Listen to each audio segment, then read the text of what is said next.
that we're going to be using a lot of for this is the strobe feature. It just flashes back and forth between your reference and your drawing, so you can spot all the little differences and change them to look as photorealistic as possible. This is something you do not have to do as an artist. You can just trace the outline and do whatever you want, make it unique. But I am a photorealistic portrait artist, so I am very particular about details. So that's one of my favorite tools, and we're going to be using that a lot. Grid. This is actually really good for, I don't know if it's going to pop up. No. Grid is like really good for if you're using the classic mode. It'll have like little squares pop up all over the screen, and then you can just square off the corners so that the image is nice and flat.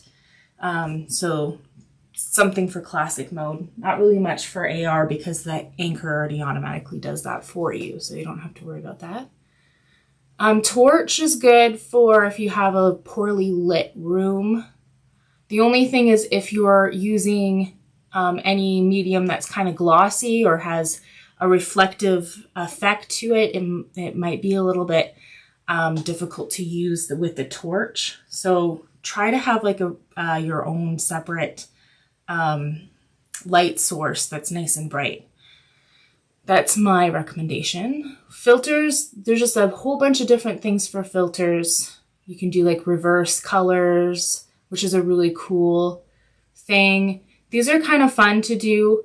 I don't really do them much often myself because I am a photorealistic portrait artist, but there's a whole bunch of different things here. You can even adjust a few of these filters for whatever you want to do. Anyways. And then breakdown mode. I really love breakdown mode for like doing graphite drawings or watercolor paintings. So when I'm just going to show you what this looks like. You'll have some options. Personally, I like the cutout off, which is without the purple. I like to do about 5 steps and then the exposure in the center. I'm not playing with the exposure at all. Press done. And then what it does is it gives you step-by-step stencils from light to dark. So first layer is a very light layer. And then the next layer gets a little bit darker. And then it gets darker and darker. So it's really good for graphites and it's really good for watercolor paintings because watercolor, you get darker by doing more layers. So yeah, it's one of my favorites, but we're not doing a black and white. We're doing a colored drawing. So we're not going to really get into that for this video. And then record. It is a super fun thing to do. I can't really do it because I have too much going on my internet that is just not happy with me. But if I were just to work on this all by myself with no other things that I'm trying to stream, it will work perfectly fine. And then it gives you a time-lapse video at the end. There's like different lengths of videos you can download. So like a 1-minute one for a quick short video that you want to post on the internet is really fun. I used to do that a lot with my drawings and I posted them on my personal TikTok all the time. So and I think that's it. We can get into drawing. And I think we started working on the ears. So actually, with this app, if the move button's off, you can zoom in. Oh, why is that on? Good thing there's a reverse button. Okay. Why did the move? Okay. Can zoom in to find details and everything will stay aligned. As you can see, you can kind of see my drawing here with the reference photo overlapped and you see it's not moving. The reference photo is not moving. It's just zooming right in there. So this is really great for getting details in the right placement. So, okay, I think that is it for the setup. Just let me become my own director here for a minute. Let's choose this one. And this one. No, actually, this one. Okay.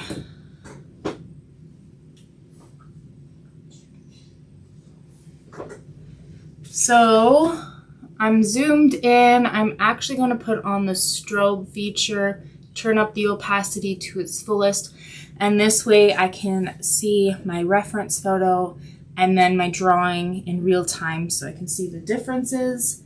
And we're just going to work on putting down the lightest color we see within the ear. And then we can do more details over top of it later with the darker colors.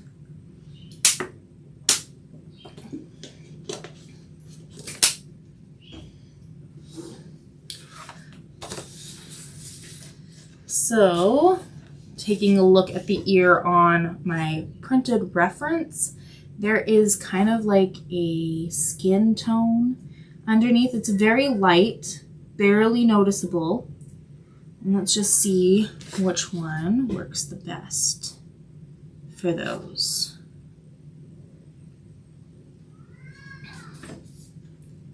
Well, I think it's like a light skin tone. I'm gonna try to stay away from saying exact colors from this set because you probably are using a different set than I am.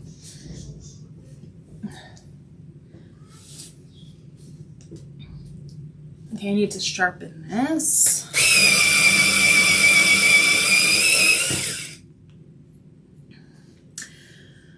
Okay, so very light pressure, circular motions, and holding the pencil at the end so that you have a little bit more control over placement. Well, not placement, over pressure. And also it helps with like a nice smooth finish. The smooth finish isn't really necessary when you're doing fur, but I kind of just want to get into that habit if I'm doing like skin and stuff. So, but you do want to have that really nice soft pressure right now because it's a very faint shade of this color. And yes, you're not going to be able to see much change in the drawing right now. It is a very slow process, so just take your time. Don't feel rushed. I need to tell myself not to feel rushed, but I feel like I need to catch up because I missed a couple of days working on this. And I feel kind of bad for the person who is waiting for this to be finished. So I apologize if you're watching. I need to erase some of the graphite that I did earlier for the outline because I don't want that to pop through. Because I did trace earlier with graphite, but yeah, you don't want that graphite underneath. It will not come off once you put color on top of it. And then let's see what is the other colors that we can find in here. There is kind of a yellowish tone. So I'm gonna do a nice soft pastel yellow. Also light pressure and circular motions. And I'm holding the pencil at the end so that I can control how soft I am going with that pressure. One of the other reasons to do really light pressure is that you can add more colors to it, more layers. Because like if you are too heavy-handed right away, you won't be able to do the details. They will not stick on the paper. So just take it nice and slow with multiple layers. Slowly build it up. You're barely touching the paper. Let's see, is there any more of this yellow? I think there is a little bit more yellow up here.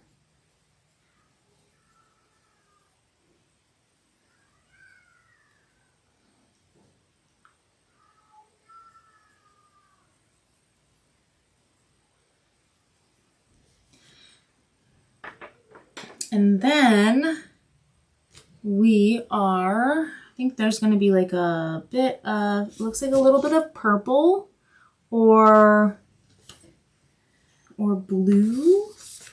Let me see. It's like a really soft purple.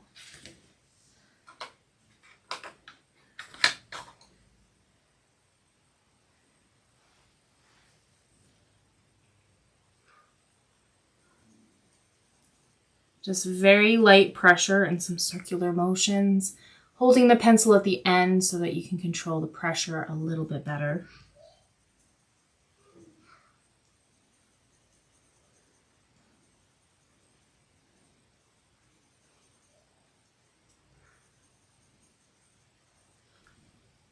And then also the obvious color that's underneath all of this is a very light gray. It's very, very light.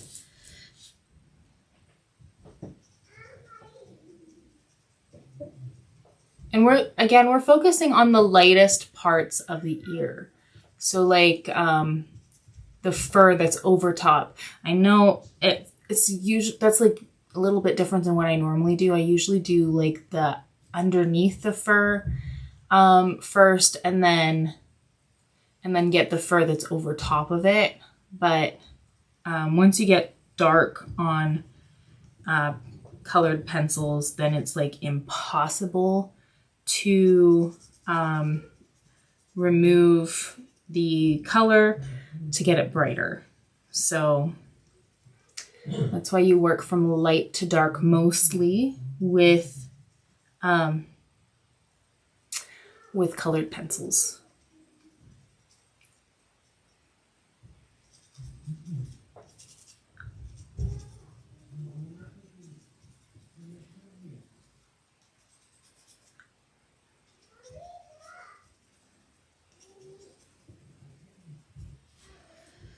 Okay, I'm gonna quickly send a message to a friend of mine who's disappeared. She's not here with me. At least I don't think she is.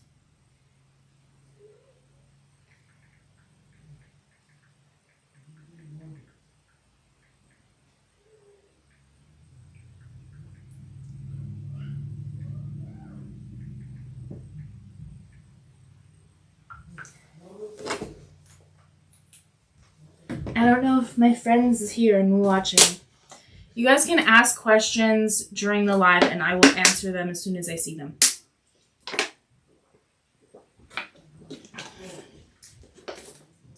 Okay, now I'm going to be looking at the darker colors.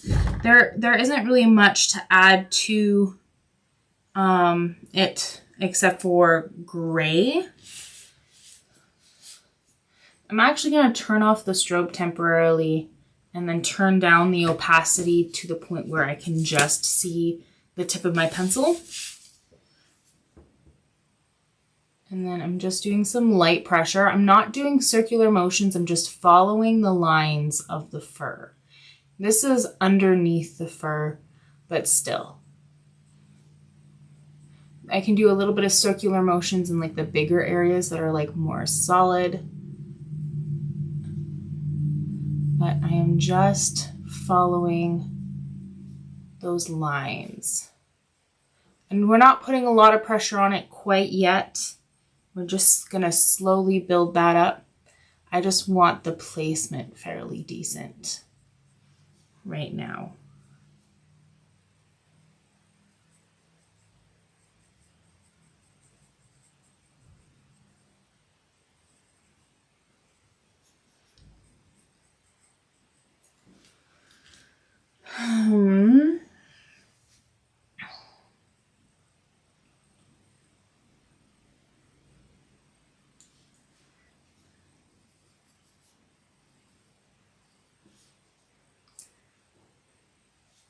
Okay, now we can turn that strobe back on, turning up the opacity, and now we can kind of work with getting the right shade down. I'm gonna go back and forth between colors that I've already put down too. Just kind of build that up. If I see those different colors, I might as well add those too. Now you don't have to be exact if you don't want to. This is just kind of the way that I like to work. And honestly, doing it this way is like not really any different than just doing a paint by number or like other things like I don't know what the name of these things are, but you know, the ones that give you guidance of where the colors go and the shading and whatever. That's what this pretty much does for you. And it's relaxing. It is. A lot of people, well, I don't know about a lot of people, but I'm one of those people that find doing this very relaxing.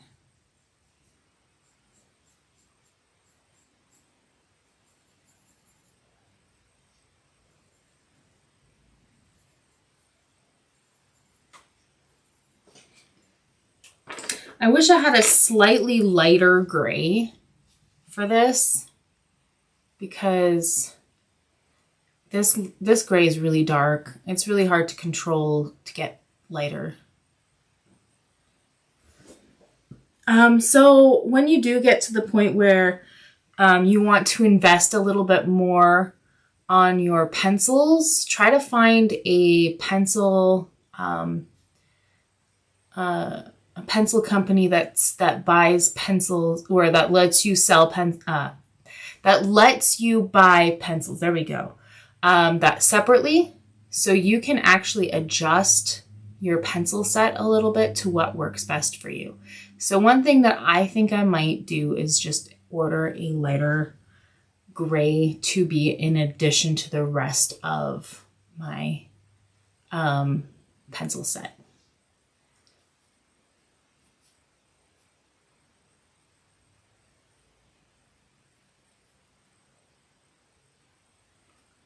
And then also, if you can find another reason, if you can, for finding a pencil supplier, is you won't get stuck with a bunch of the same colors that you like hardly ever use. So just get the one drawing set. You don't want to get it too big because it gets a little bit like overwhelming if you get a really huge set. So get one that you think is a fairly decent set that gives you gives you enough colors to work with. Like, I find the pencil sets that are about 36 different colors on it are usually just the perfect in-between set, where it's not too big that I feel overwhelmed, but it's also not too small where I feel like I need to do a lot of mixing of colors and learn a lot about how that all works. So just something right in the middle. So I'm just slowly building this up. You can do slightly circular motions to have it nice and soft instead of like the straight lines.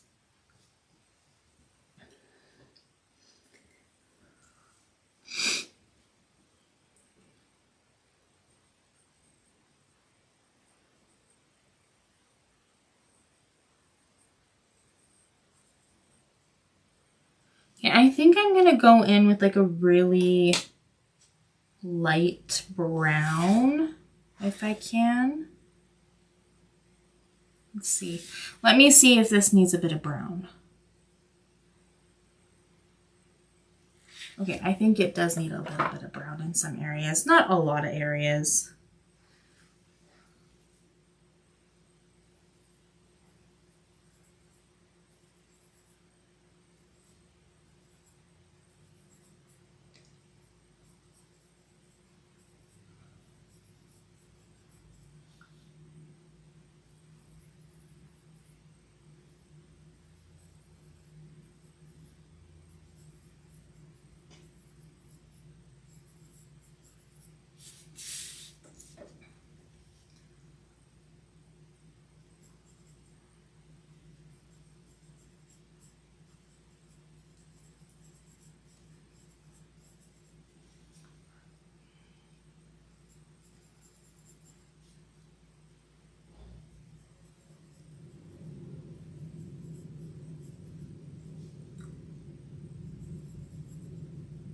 One thing that you do not see on screen is that I have a TV that's in front of me, and I'm streaming my phone to that so I can see my reference photo pretty easily without having to strain my neck trying to see through my phone. But with the AR mode, you can just tilt your phone. You don't have to be as high tech and complicated as what I have set up.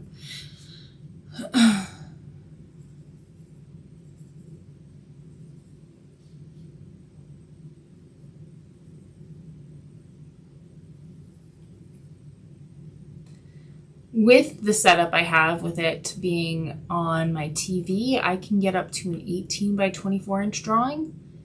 Anything bigger than that, I recommend using the sister app called Mural Maker. What it does is it uses 2 iOS devices, a phone and a tablet. Recommended that the phone be the camera that sees your entire drawing surface, and then your tablet to control the image and placement and being able to zoom in and everything.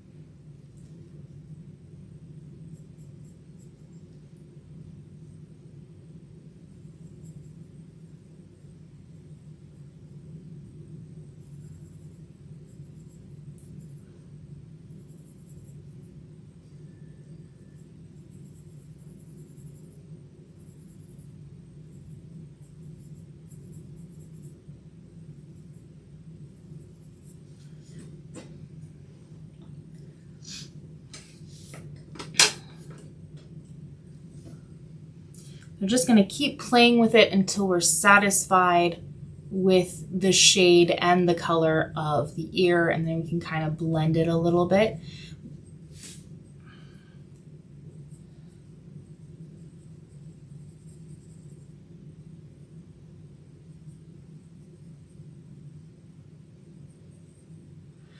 Pencils don't blend very well, but there are some little tricks to blend it a little bit, or just techniques to make it look like it is blended.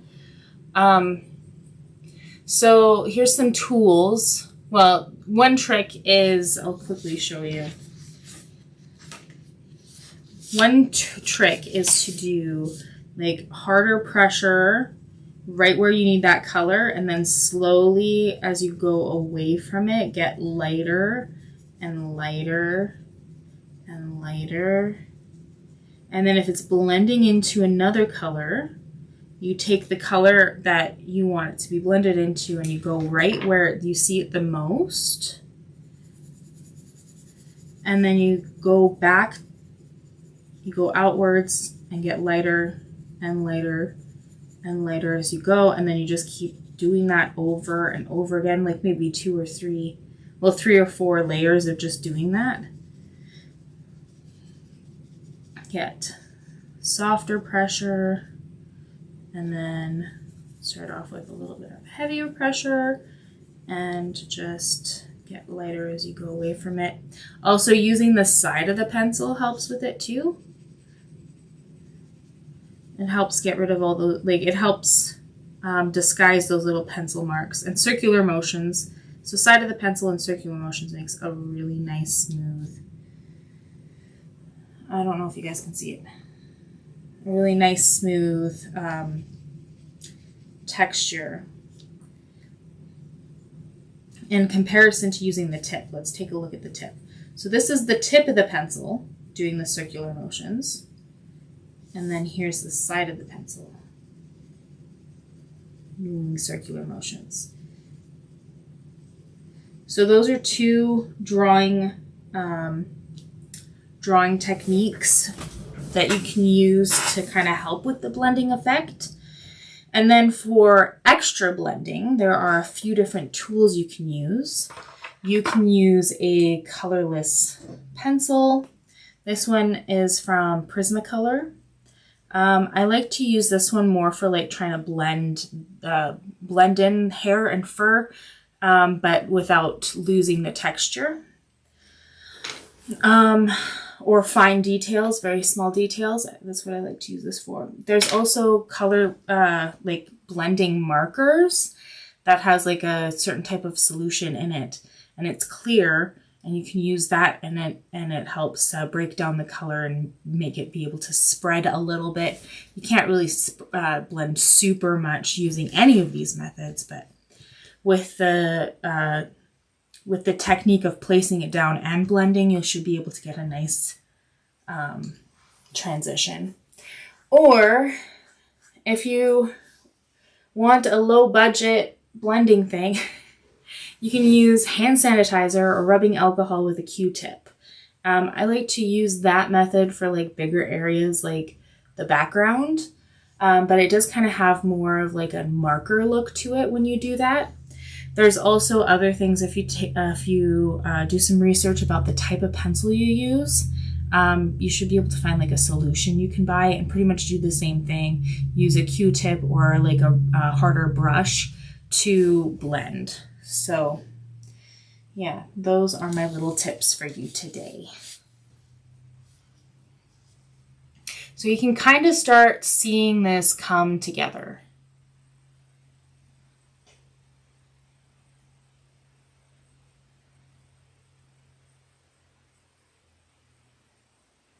We're slowly building it up.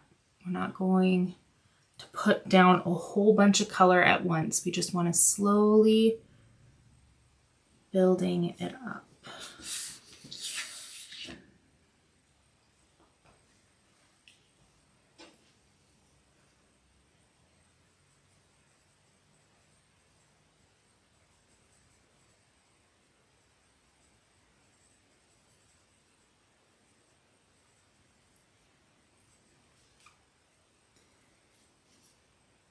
If you want to, you can zoom in even closer if you just want to focus on one little detail at a time, but I think I like being able to see the entire ear for this.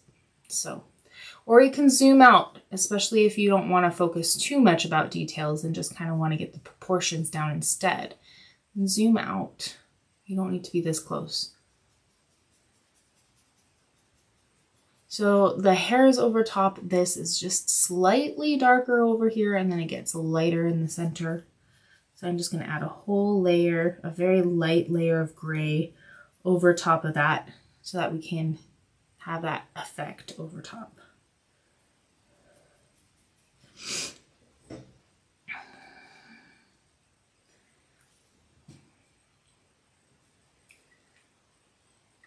Well, there are a couple of other blending techniques too that I forgot to mention. You can either use a white pencil to help blend if you don't have a colorless pencil, or you can use the brightest color of, or a version of a color, and use that to blend as well. So if it's a light gray, well, no, let's say if it's a black, then use a light gray. If it's like a dark brown, use a light brown, so on and so forth, if that makes any sense.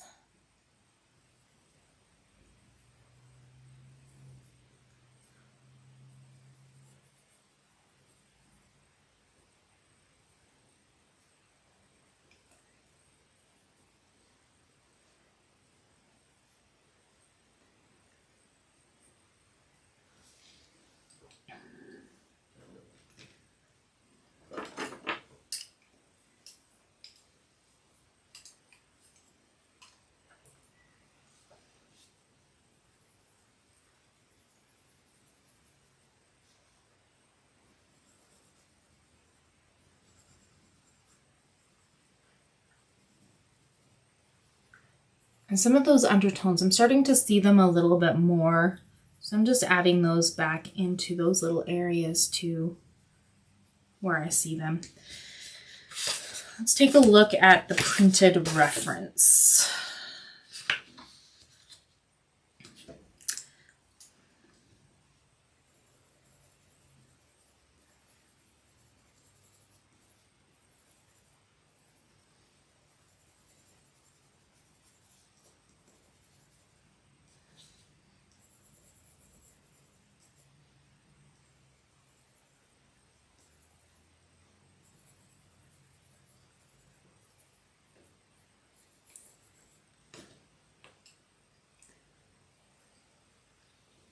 I think I might add a little bit of black to some certain areas just to kind of give it a little bit more contrast. Like this is practically black right here.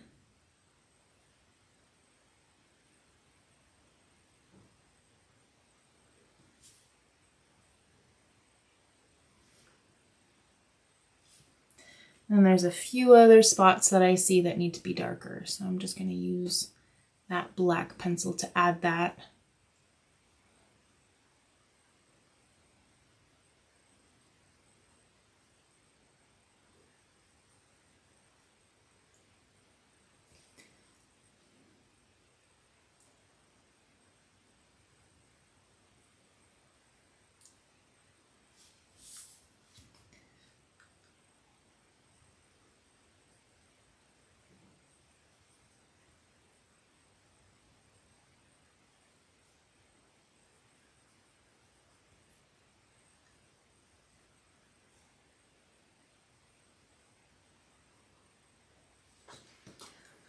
Now let's take a quick look at it, see if there's areas that need to be darker still. I think so. It is a very slow process, it is, but it's worth it.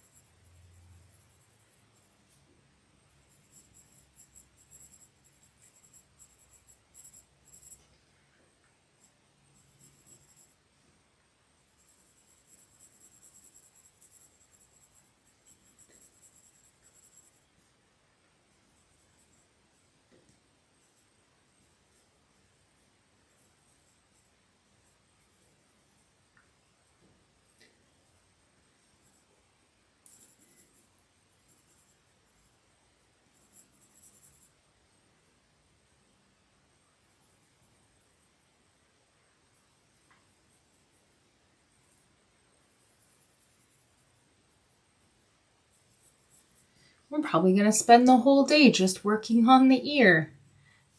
But I want to try to do the entire drawing with you from beginning to end, even if we're going to spend a whole bunch of time, like a whole bunch of days, different weeks and stuff. I want to be able to do it, the whole thing with you. So, oh, and I forgot to say the reference photo is available through either the app itself, if you look up charitylowsart in the search engine, and then go into my inspirations, and you'll see a bunch of stencils that I've made, but I also posted the reference photo there, so you're going to need to scroll down a little bit. Or you can find the reference photo in the Facebook group, the Da Vinci Eye App Facebook group, in the featured posts, or my personal Facebook page, charitylowsart, also in the featured posts as well. So I'm here to draw along with you. So I really recommend you downloading the reference and then drawing along as I draw along, because that's the best way you're going to learn, is not by watching, but actually doing.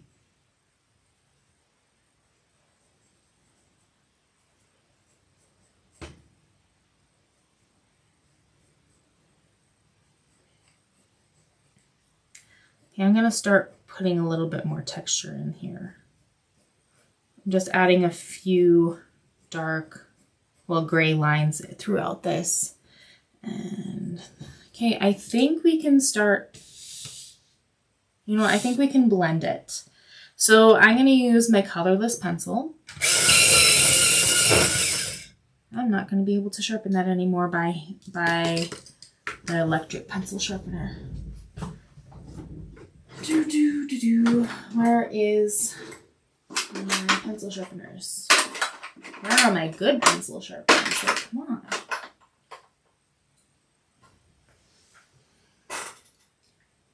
My good pencil sharpeners disappeared.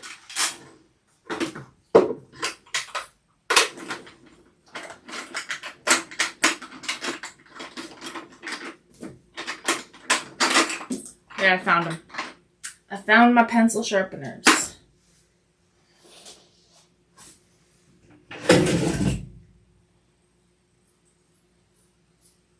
Okay. Another thing that I want to teach you since I'm here, I'm going to show you how to extend your pencil so it's easier to work with. So there are little tools that you probably see in your drawing set. They look like this. Oh. They look like this, and there's like a little band on it. Bring the band down, bring it down, stick your pencil in it, and pull it up. This extends your pencil so it's more comfortable to use. Just so you know what that is. Some people will go, what is that? So now I'm going back and forth across the direction of the fur. I'm going to put quite a bit of pressure on it, not to the point where I'm going to gouge the paper, just enough that it feels pretty firm when you're pressing on it. This kind of breaks up the little bits of the pencils, the colors, to kind of push into all the little sections. So we are just going back and forth, firm pressure, going in the direction of the hair so we can keep that texture.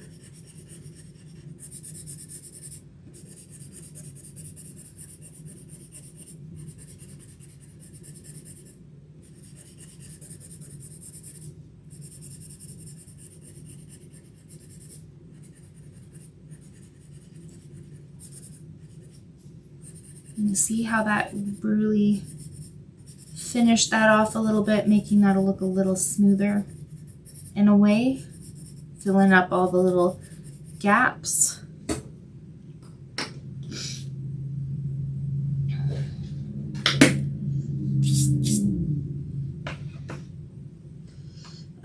You can use a white pencil to go over top of it. I find this actually works a little bit better with some pencils than others. And just to bring up some of those highlights a little bit more.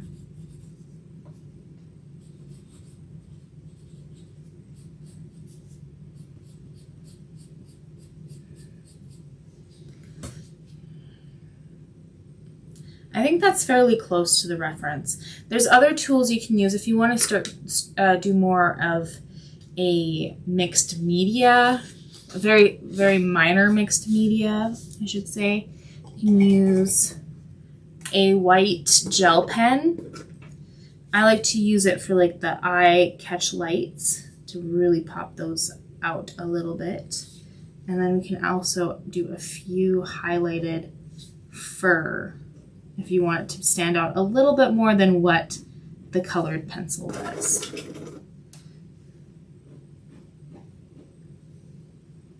Come on. Come on. It's not liking me today. I should invest in a really good gel pen. It works fine on my board. And then when I go onto the paper, it just kind of doesn't go.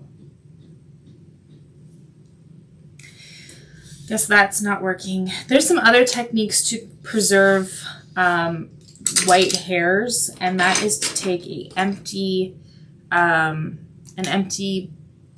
pen, and every time you go and do this, make sure you scribble on a piece of paper, and then you indent the paper. I'm going to show you off this, show you while it's not on the drawing itself, but on another piece of paper. So I'm going to just write something here by indenting the paper, and then I'm going to go over it with a color. I don't know how well you can see that.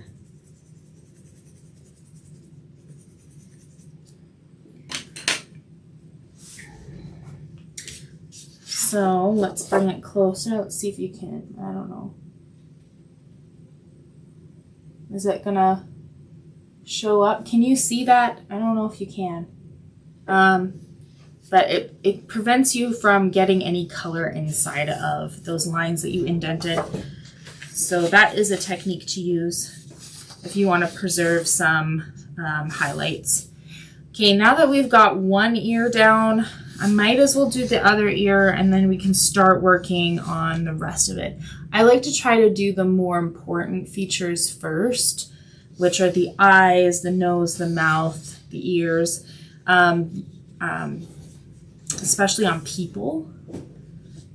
But yeah, first thing I'm going to do is I'm going to erase the graphite that I traced in like the previous video, so the graphite doesn't poke through and it doesn't become impossible to erase.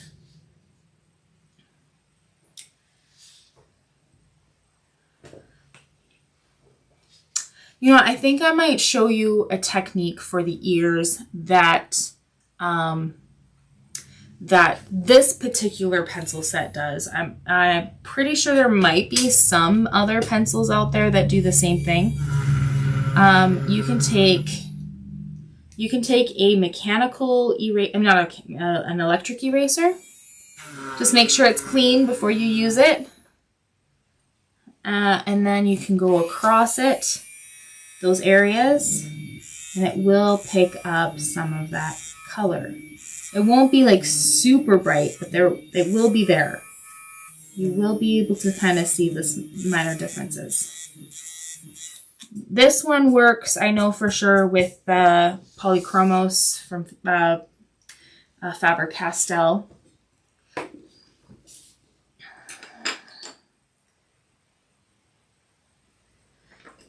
But a lot of pencils don't do that, but this one does. And I don't know exactly the science behind it, why it does that, but okay.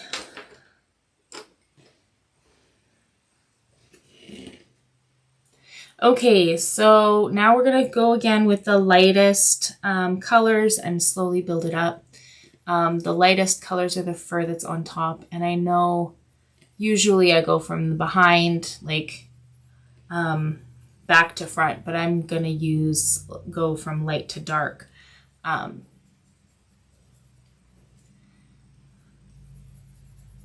If you're using materials that are very hard to pick up or clean off for putting dark colors on, then you want to work from light to dark. But if it's a very forgiving medium like graphite or soft pastel, you can go from back to front if you want to. You can also go from back to front with acrylic paints too.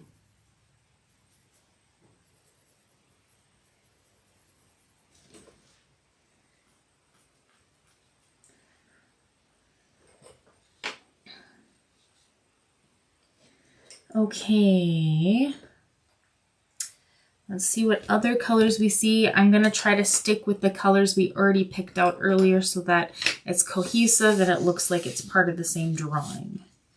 So I do see a little bit of yellow. Just light pressure and circular motions.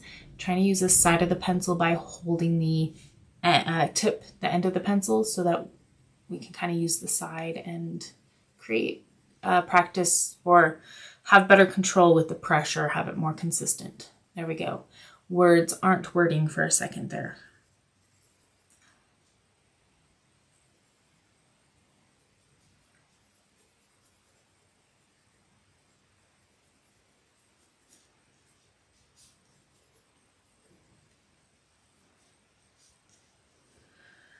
Okay. And then there's that little bit of purple too, I see. Very slight purple. Again, light pressure, circular motions. Try to hold the pencil closer to the end. That way you can have an easier way to use the side of the pencil and have a little bit more control over the pressure too.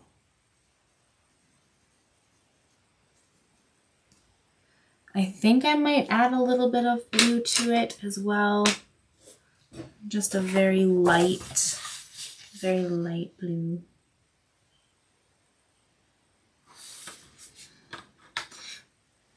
And then the more you do this, the more you practice, the more you see in like slight variations in color. So just keep practicing. Also, it doesn't have to be exact. The colors don't have to be perfect because nobody's going to really know unless if you have the reference photo right next to your drawing.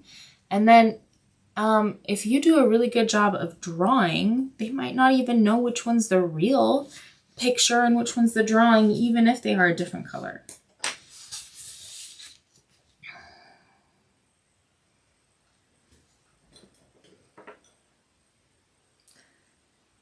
I think I might add a little bit of gray, not a lot.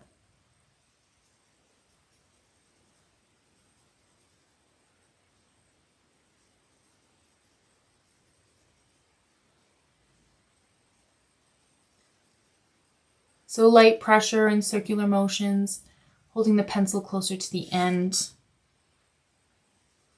So you can use the side of the pencil for a nice smooth texture.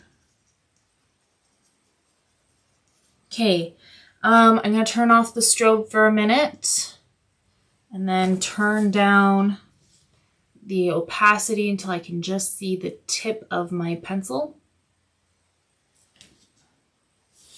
And now we can just go over for the placement of these darker furs, and we can just do some lines or some very, very tight circular motions so that it's a softer line, not a super hard line.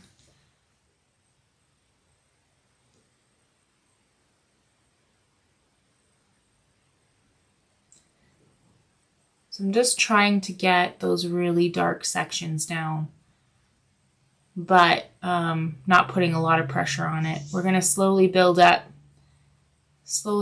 to the darker shades.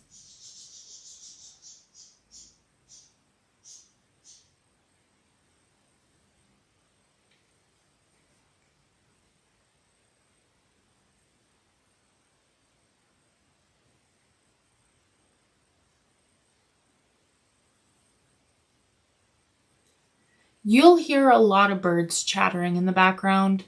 We adopted 2 more birds. Now we have 6.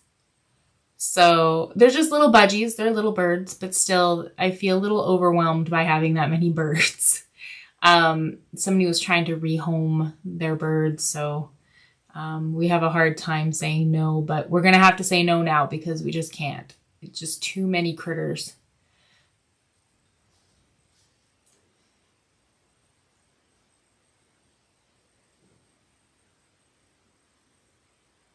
Okay, so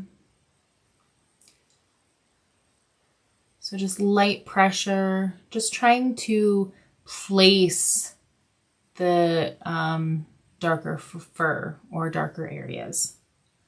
And I'm kind of doing some circular motions in some areas because it's like a bigger space, but I'm doing very tiny circular motions so that it still kind of has like a furry, fluffy technique. Now that we got the placement down for most of it, we are going to go in and use the strobe feature again. I'm just going to cycle through these pencils, slowly adding more and more.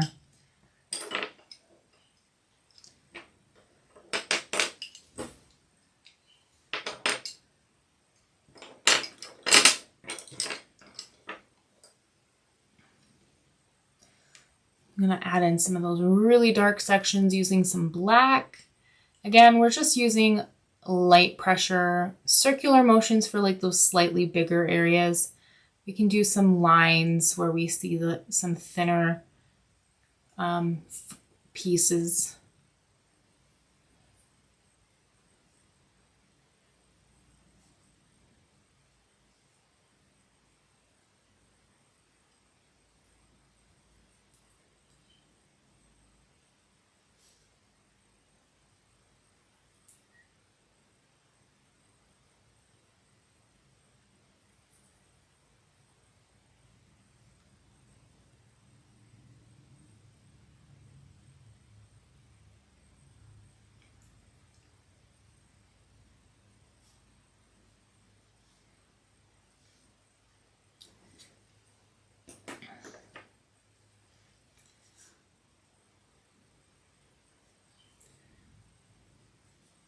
You don't have to get all of the details exact. I am a little bit insane and I try my best to do that.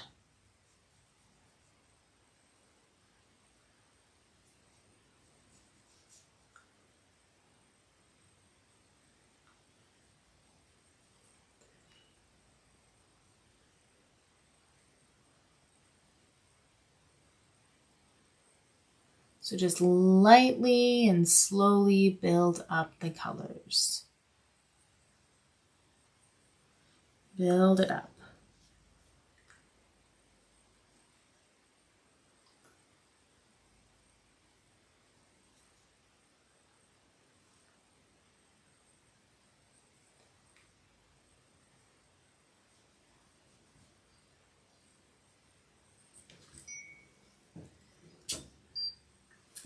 Okay, now it's time for a little break. When we come back, you can ask some questions. I will tell you a little bit about myself and who I am exactly. So let's take a quick break. I'm just going to turn off the auto director because it was being weird to me earlier.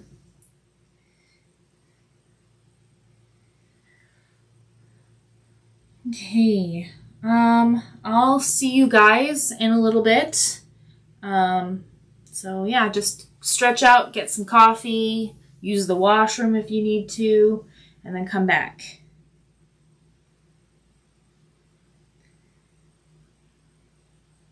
Vinci Eye uses your phone's camera feed and lays a transparent picture that you want to draw over that camera feed. If you look at your phone's screen, you'll be able to see both the picture that you want to draw and the place where you want to draw it at the same time. This lets you easily trace an image onto any surface. To get started, you need to place your phone on top of a tall glass. If your phone doesn't have a case, it might slide around when you touch it. This makes adjusting settings while you're drawing very difficult. To fix this, cut a long piece of tape and fold it into a loop.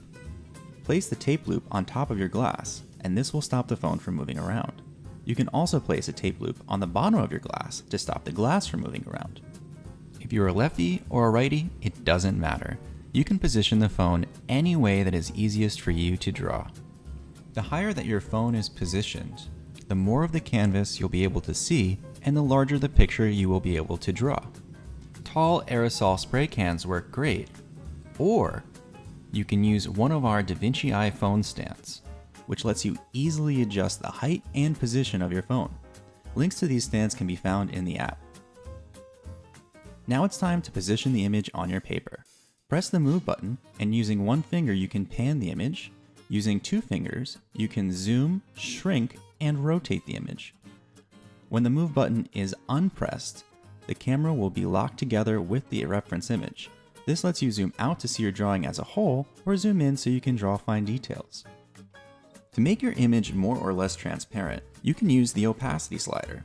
Move the slider to the left to make your picture more transparent, and to the right to make it less transparent. If you find that your pencil or paper is blurry as you're drawing, you can adjust the focus of your camera by pressing Tools, then Camera, and then Fix Focus. To record a time lapse, like this one while you draw, press Tools, then scroll all the way to the right, press the Record option, and then press the Record On switch. One of the most powerful tools in the app is the strobe feature. This strobes the image on and off so that you can compare color values and you can see places where you still need to draw. In addition to the multiple filters in the Filters tab, there is also the Breakdown feature in the Breakdown tab. This breaks down your image into layers by color value. For beginners, it turns your photos into a draw by numbers project. Or for advanced artists, it can help you analyze the structure and composition of what you are about to draw or paint. If you need help with anything, you can always press the help question mark in the top right-hand corner of the screen. From there, you can watch instructional videos, check out our frequently asked questions, and even email us. We usually respond to emails extremely fast, and we love to hear from artists and aspiring artists using our app.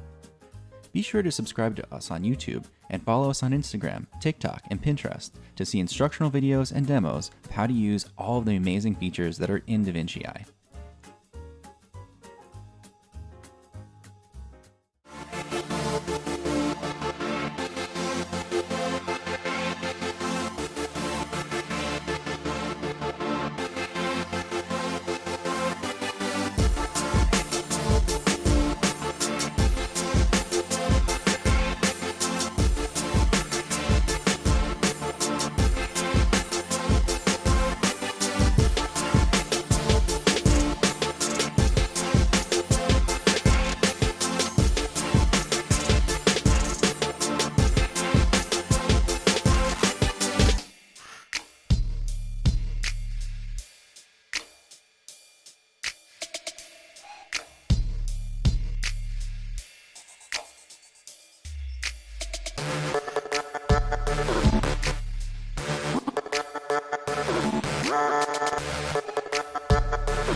Get started with AR mode, you will need to create an anchor.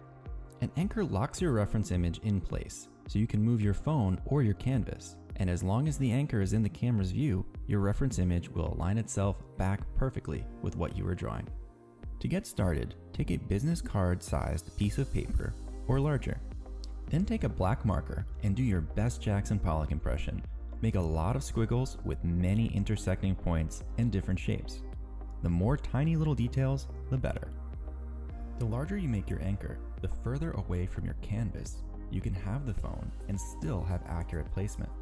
It's a good idea to tape your anchor in place on your paper before you draw. This ensures that your reference image will always be in the right place. You should be prompted to make an anchor right away. However, if you want to make a new anchor, press Tools, then AR, then Anchors. To upload your anchor, press Add Anchor in the top right corner of the screen. Press the purple button at the bottom of the screen to bring up the camera. Make sure your camera is perfectly level with the anchor. You don't want to have it tilted like this or like this, or else it could distort your overlay image when it is projected onto your paper. When you're finished taking a picture, press the OK button at the bottom right corner of the screen. Next, you need to crop your anchor.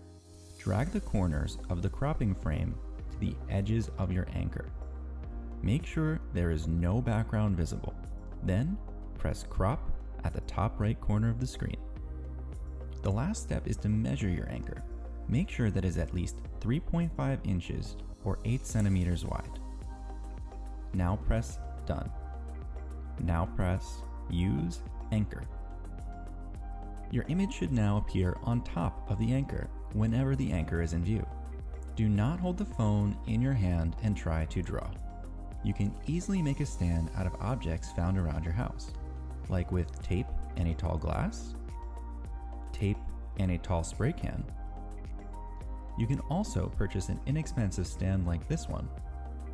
A link to stands that we recommend can be found in the app. If your camera is not in focus, press Tools, then Camera, and then Fix Focus. This will refocus the camera to your paper. Your image will appear in the center of your anchor. To position your image on your paper, use 2 fingers to zoom out so you can see your paper as a whole. Then press the Move button, and using 1 finger, you can pan your image. Using 2 fingers, you can enlarge, shrink, and rotate your image. When you're done, make sure to press the Move button again to lock the image in proportion so you can zoom in to draw fine details, or you can zoom out to see your drawing as a whole. Now you can adjust the opacity. Press the opacity button in the bottom right corner of the screen to make the image more or less transparent. To apply image filters, go to Tools, then Filters, and then press the Filters button. Filters can make your image easier to draw by helping you see different elements more clearly. You can also use the Breakdown tool by going to Tools, then Breakdown, and then Setup. This lets you break down your image into layers by color value. This is great for turning any image into a paint by numbers tutorial, or if you're an advanced artist, it can help you analyze the no-tan or structure and composition of your artwork. To use the strobe feature, go to Tools, then Strobe. This tool slowly flashes the overlay image on and off, allowing you to easily compare color values of your reference image to your drawing. This is one of the most powerful tools in the entire app. To get to the last absolutely need to know feature, press Tools, then slide all the way to the right and press Record. Then turn the record switch on. This lets you record awesome time lapses of your artwork without the overlay, just like this one. Make sure if you post your time-lapse videos on social media to tag us at Vinci Eye for a repost. If you need help with anything, you can always press the help question mark in the top right corner of the screen. From there, you can check out our frequently asked questions, watch instructional videos, and even email us. We usually respond extremely fast emails and love to hear from artists and aspiring artists using the app. Be sure to subscribe to us on YouTube and follow us on Instagram, TikTok, and Pinterest to see instructional videos and demos how to use all the awesome features Vinci Eye has built in.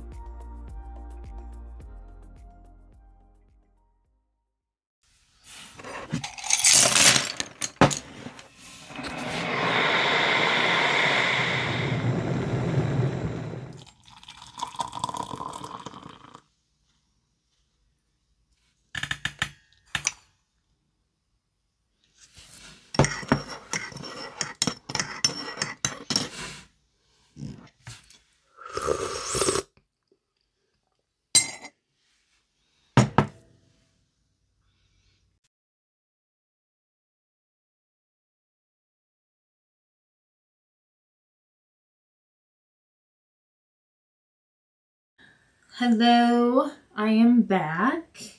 Just give me a minute while I set up a few things here.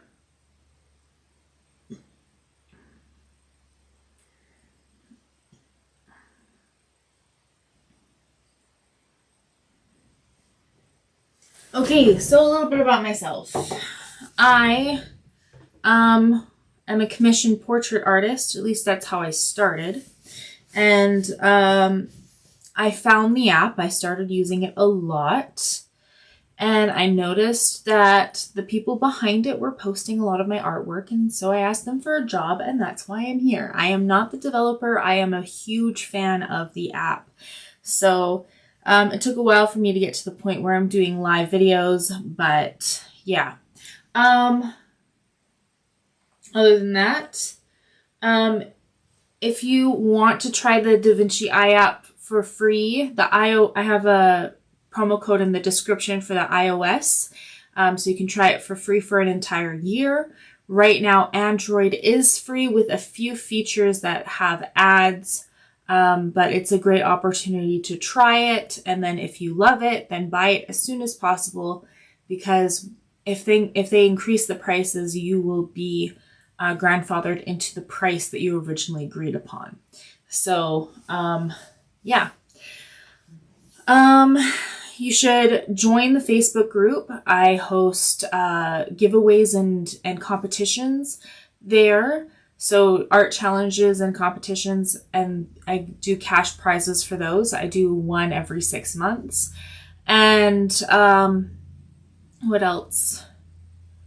I think that's it. Wait, if you want me to do a certain type of artwork, whether it be a different medium, a different subject, or if you have a particular drawing you want me to draw, let me know. Send me an email with with what you want.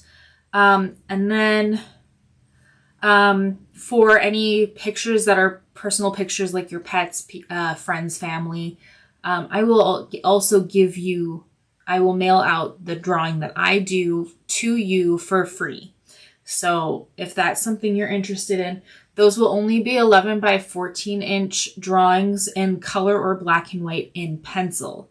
But I will be more than happy to get you started in different mediums and different subjects. So you just let me know. Some of the things that I've done already is wood burning, stained glass painting, quilling, soft pastel, watercolors, pens, markers.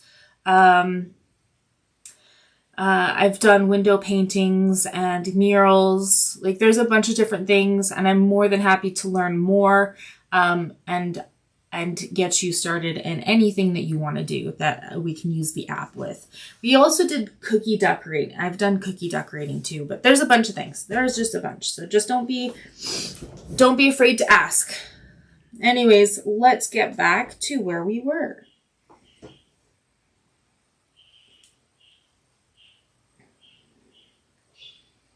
You can also challenge me if you'd like. Say, hey, Charity, can you do a drawing with just the primary colors? So go ahead and challenge me if you think that it's something that you can learn from, something that can help you with color theory or something. Go ahead and ask, or if you need to study certain parts of the body, like the hands, the feet, the nose, the lips, whatever, ask for those too. I'm more than happy to help you out with those. But you need to let me know, otherwise I'm just probably going to do a bunch of portrait work and stuff. One of the things that we are going to be doing in the future is stained glass painting. It's faux stained glass. It's going to be a couple of days, because the first layer we need to let dry. The second layer will be after like 24 hours or so. So, but I will do, for the future video, I will do the letting in one video, and then the next week we'll do the filling in with colors. So the stained glass paint we're going to be using is from Deco Art. You can buy directly from them, from their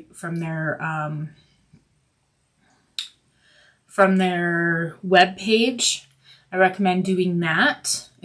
I find most of the time buying directly from the manufacturer, from their website, is usually the cheapest way to go. They just started selling their products to Canada. I'm from Canada, but my boss is not. So I'm very happy that Deco Art's been able to has just started to being able to mail out to Canada. So get ready for that. So buy a set of stained glass paint, and we can do that in future videos. I don't know when exactly we're going to start that. It's just a heads up for our next project. Okay, let's get back. So we're just going to slowly build up. I'm currently using a gray. Just, yeah, this is a long process, so just be patient with yourself.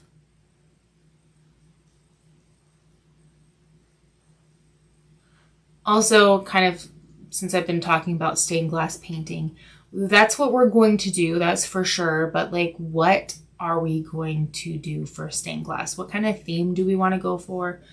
Like, do we want to do like a beach theme where we have seagulls and seashells or something? I don't know. And then also for the stained glass, you're going to want to get a floating frame. So, yeah, a floating frame so that we can paint. When we finish painting it, the back, you can see right through the back. And, or just some plexiglass if you want to use plexiglass. But I like to use floating frames for those.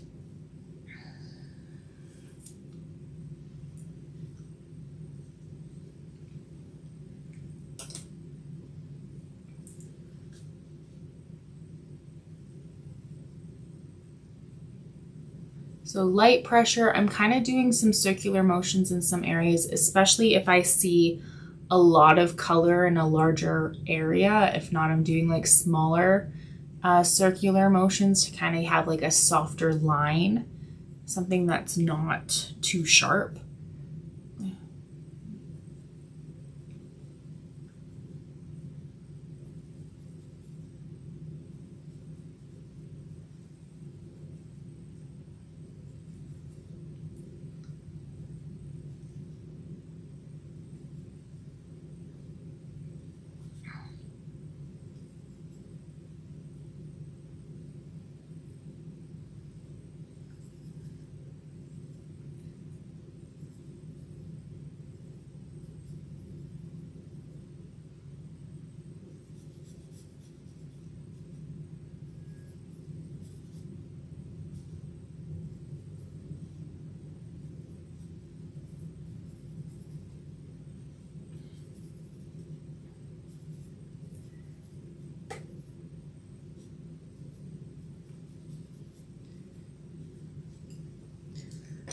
And I'm just cycling through the colors back and forth.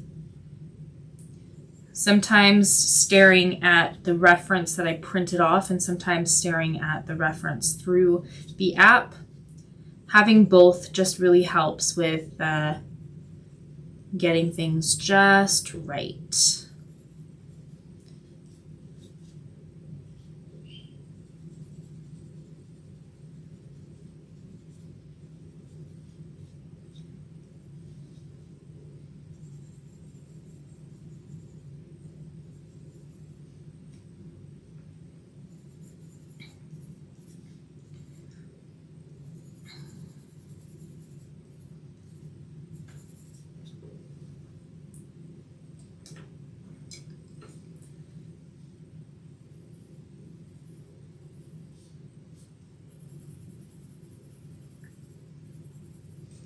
So some of this I need to build on top of everything, and some of this I don't. So if it's something that is on top, then it's just more circular motions in like larger areas over top. I don't know. I can't think of words. I don't know what to say. I am having a hard time today. Talk to me. Somebody say something. I need you guys to come and interact with me because I'm here for you. I'm not here for me. Well, yeah. I'm here to help you guys out. I need you guys to tell me what you need to know.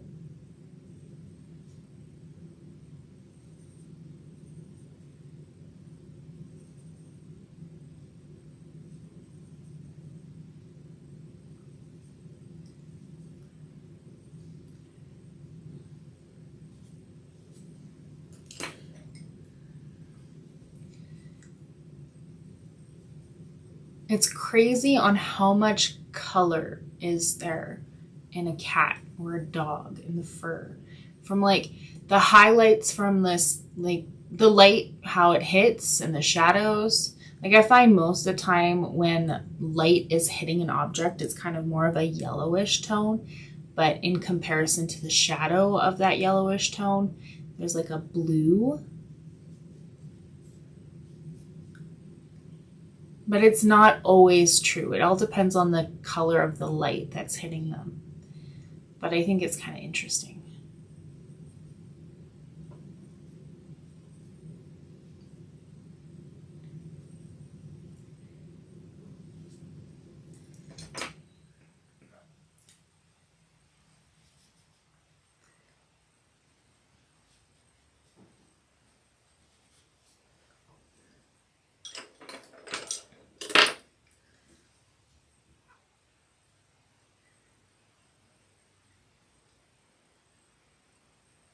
So just keep on playing with it, doing light layers each time we add a different color. Trying to slowly build it up. This helps with the realism. This helps with being able to get the right shade or color down. Just doing one light layer at a time. And continuing to do it over and over and over again until it's exactly the way you want it to be. And you do not have to be super perfect with the details. Nobody's gonna really know.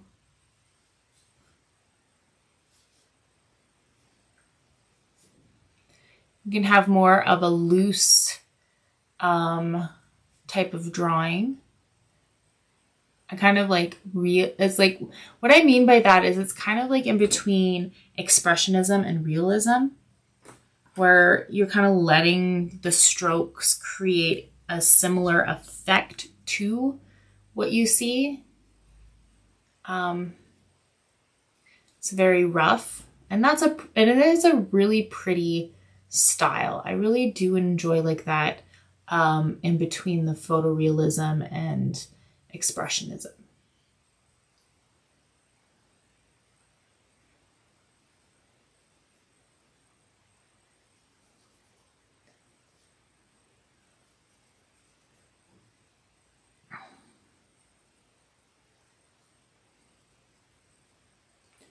So we're getting pretty close to what we want as an end result. Getting pretty darn close. And then we can start blending it in here soon.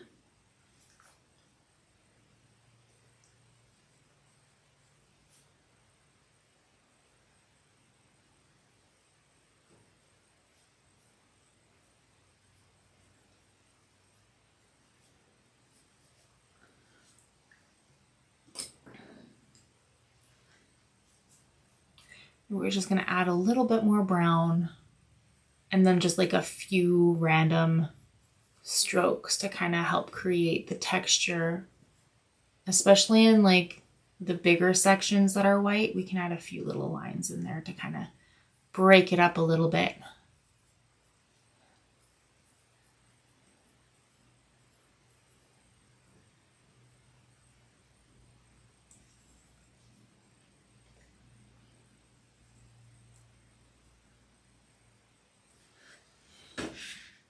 I think that's about right.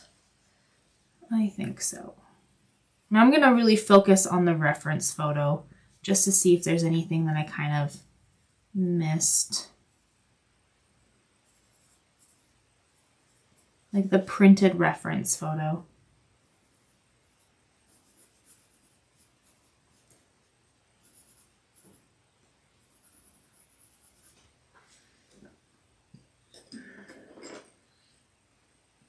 Okay, now let's take the colorless pencil and we're just going to go in the direction of the fur, really pushing in to the paper.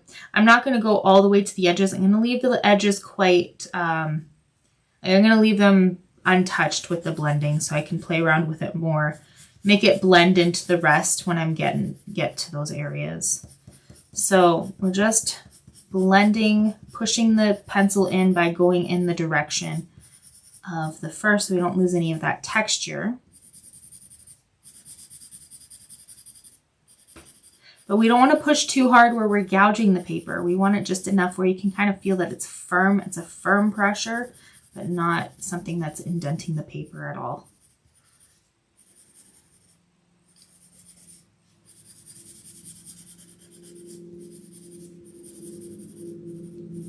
And this helps fill in those little white spots to make it more of a solid image.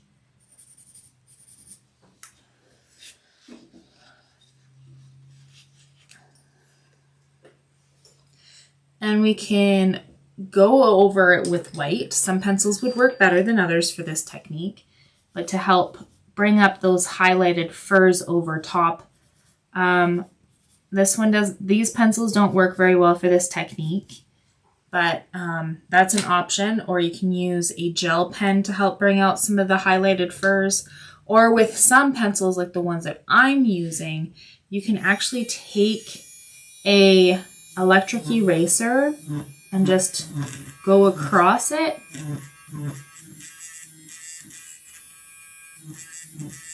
And it will erase a little bit. It won't erase it off completely, just enough to bring out those highlights.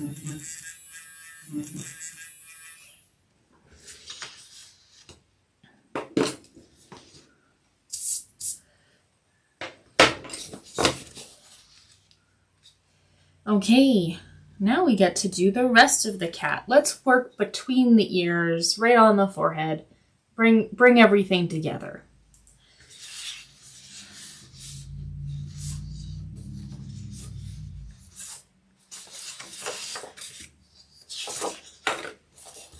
So let's see what colors. And the brightest colors we can see, mostly white, but a very hint of light blue and skin tone. What's the closest blue we have to that very particular blue?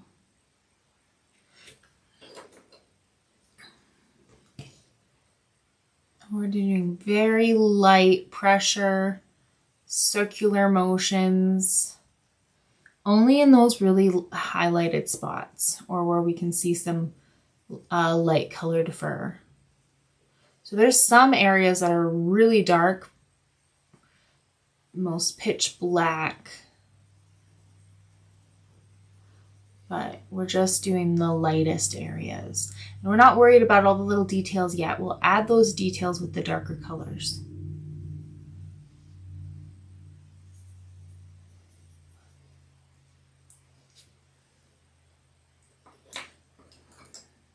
And then we're going to use a little bit of this creamy yellow and right underneath those blue areas, because that's where I see where it's at.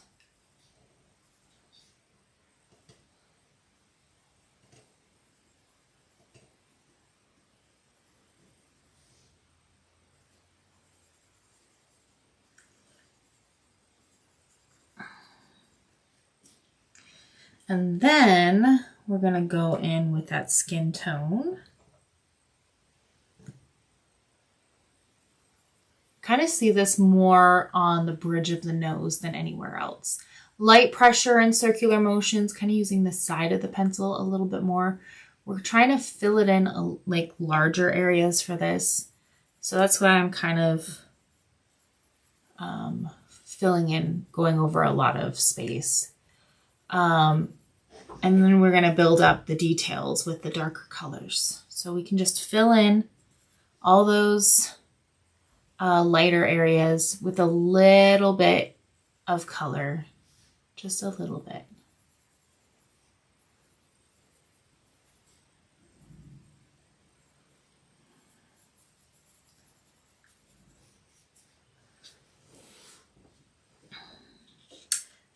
Okay, I kind of see a very light brown too, I think. this is the right color, pretty sure.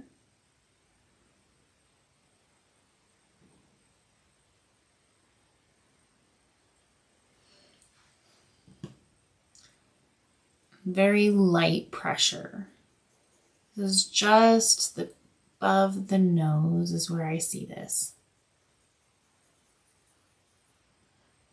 So again, circular motions, light pressure, holding the pencil at the end instead of the tip, and using the side of the pencil, not the tip of the pencil.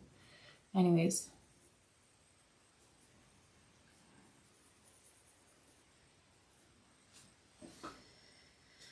Okay, what are the colors that we see for the little strands, the little chunks of fur?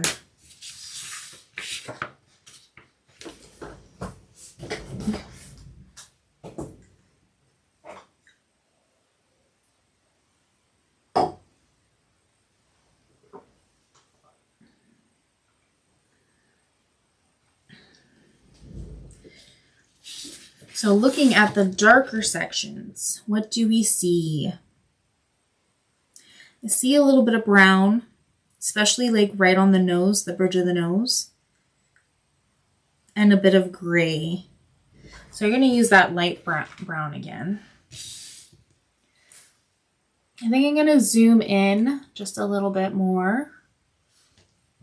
I'm going to turn off the strobe for now and then decrease the opacity until we see the tip of the pencil nice and clearly.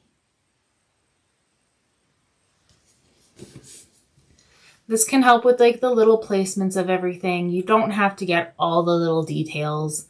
I know I'm a little bit crazy and like to try my best to get all the little details.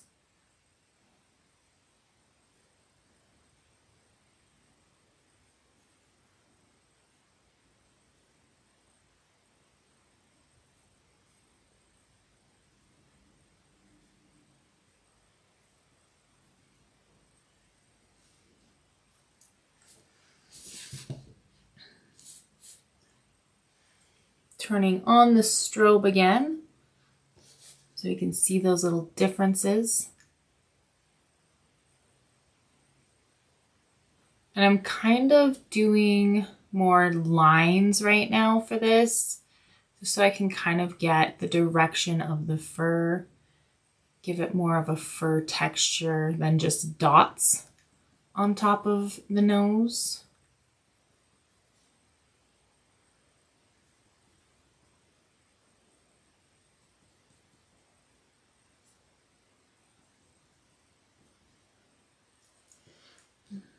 And then we're going to add a little bit of yellow around the eyes.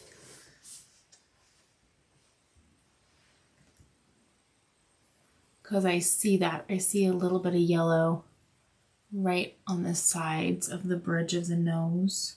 Or at least on this side, I see that yellow. I don't really see it much on the other side. So light pressure and circular motions. We want to be able to add more layers because the layers do help with the realism. And then I kind of see of a skin tone on the other side. So we're going to add that on both sides actually. I kind of see that skin tone. So light pressure and circular motion still, just slowly building up. And a little bit on this side too.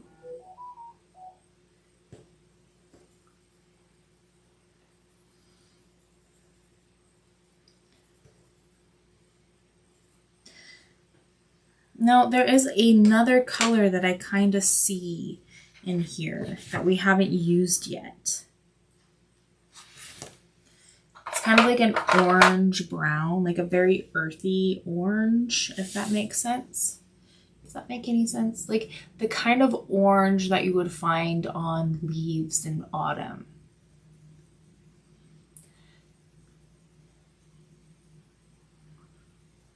So I'm going to add a very small layer of that.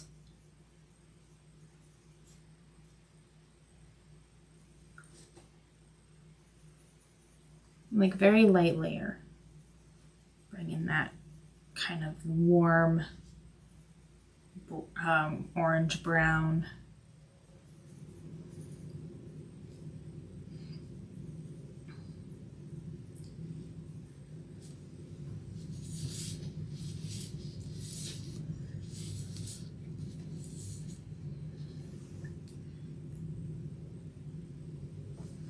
Kind of goes quite a bit up, I notice.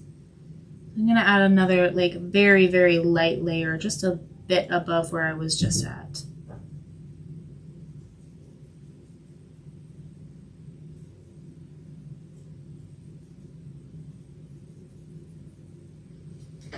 Okay, I heard somebody at my door.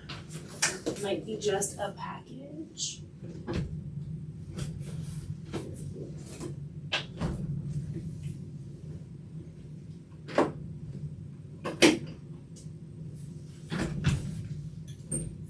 Come on. I don't know how to open this door yet. Might have been just something falling, like ice or something. I got distracted. I don't know how to open that door yet. Just moved in.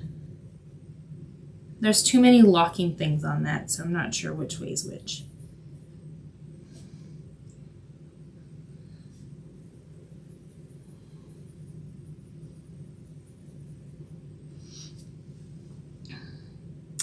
Okay, I'm going to take some gray now.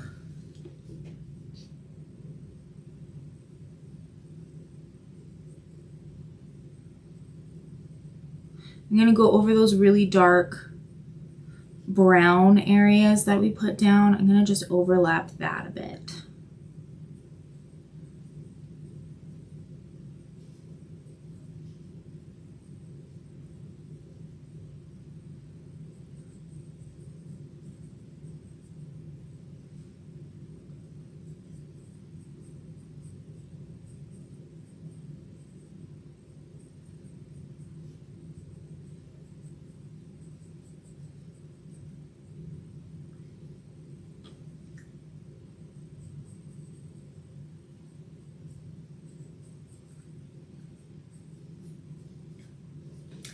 Okay, we can, I think that's pretty good. It's not perfect. I think I need to add a little bit of that light brown over top of the nose that we did earlier in the last video. I think it needs a little bit of brown there too, because it needs to kind of look like it belongs.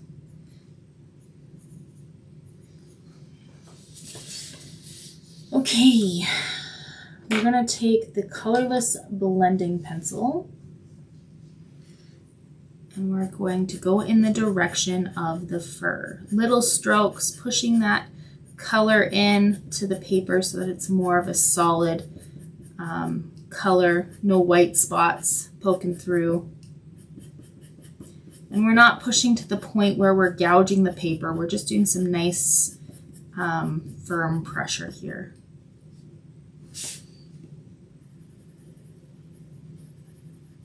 And I think I'm going to go around the eyes too, because I don't think I did that for blending yet either. So we're going to do that for the sides of the eye. There's many different ways to blend. I'm going to go tell you again about it. You can get the colorless pencil, or you can use a white pencil, or you can use the brightest color version of the color in that area, or you can use a color blending marker. It's a colorless marker, or hand sanitizer and a Q-tip, or do some studying on the type of pencil you're using and get a certain solution for that. Also with a Q-tip or like a stiff brush for blending. So I find that the pencils, blending with the pencils kind of gives it more of like an oil painting kind of look with certain pencils. And then if you're using the solution, it kind of has like more of like a alcohol marker kind of look. to it. So yeah. So now let's look at the whole of the forehead. I think we still need to add a little bit of color on the light sections, just a little bit. So light pressure and circular motions, adding the colors. You can add the color to like the whole area where you see, instead of just little tiny bits here and there. Just fill it all the way in, right where those light furs are. And then we can overlap it with some more detail using the darker pencils.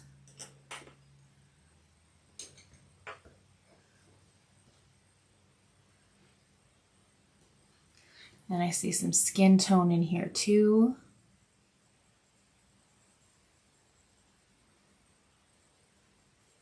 So I'm gonna add that as well.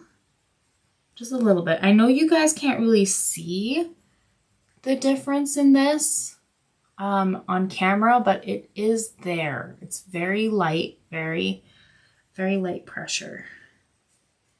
Okay, and I think I might go over with a bit of brown in some areas. Again, very light pressure, almost like the pressure of like a feather. Very, very, very light. We want to be able to build up as much layers as possible because that helps with getting the right color, the right shade, and also you can add details at the end. If you try to fill in the whole area with some firm pressure right away, you're going to lose the ability to add the details at the end.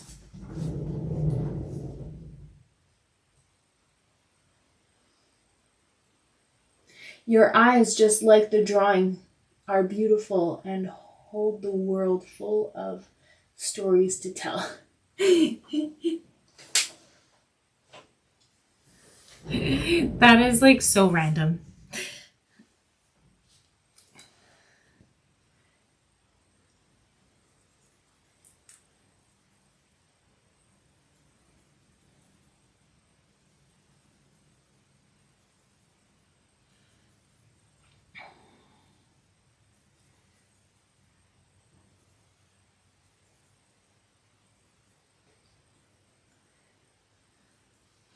Okay, now we can go in and do some more. I think I need to add a little bit of brown here too.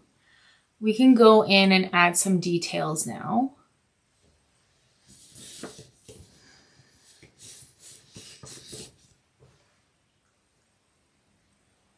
Turn off the strobe. Turn down the opacity until you can just barely see the tip of your pencil. So it kind of disappears here. So there we go. And then I'm gonna start off with the brown and then trace those little dark sections. We can kind of go in the direction of where the fur grows. So fur goes from the nose outwards. So this one's going up, and on the sides it's kind of slightly going from to the side too.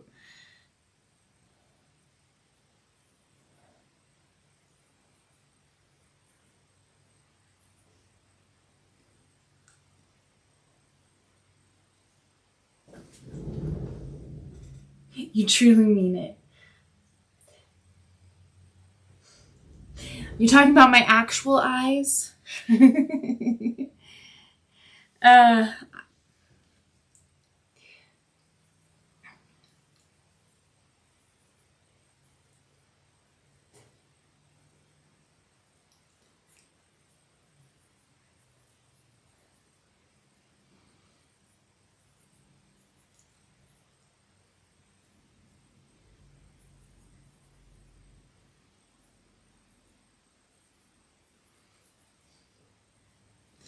Okay,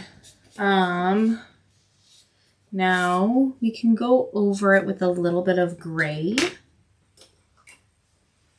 Doing the same thing, just adding those little details.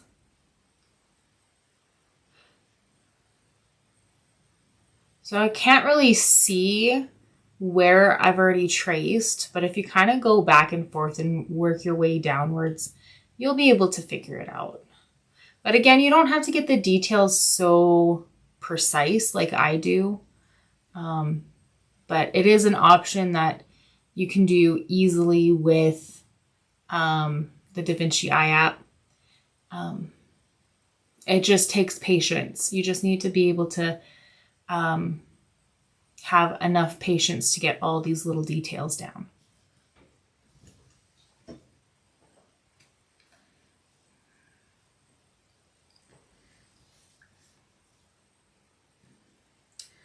I think I might add, I'm not really looking at the reference photo anymore, but I am going to turn on the strobe feature. And then I'm just going to kind of work with those little dots, kind of make really short strokes going from the nose outward, just to kind of create a little bit of texture.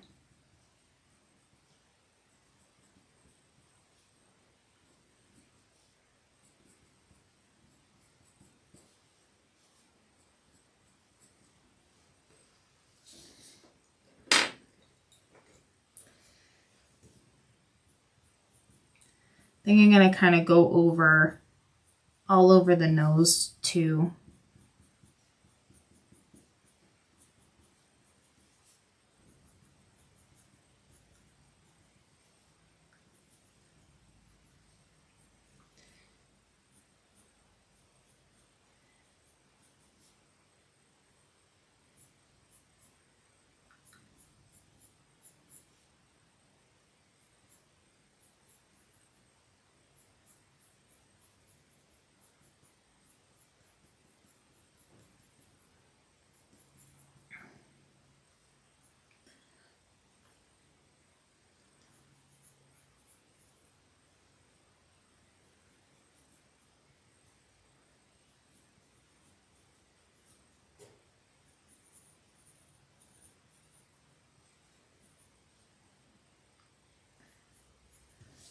Okay, now I'm going to go and take that colorless pencil and then just with some firm pressure, we're going to push into the paper, but not to the point where we're indenting the paper. All around those light areas. So pretty much everywhere we drew, including the little white sections that we didn't put much color on. I'm going to push that down. And then we can leave the very edges so that we can work around that a little bit more too. So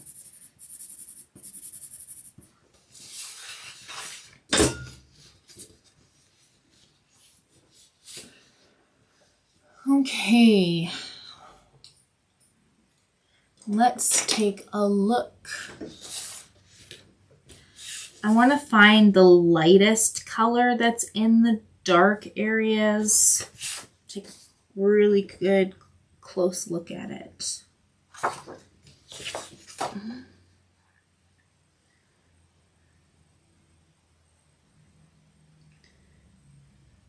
Honestly, I kind of see a green, like a really dark green, but I also want to kind of balance that out with a dark red too. So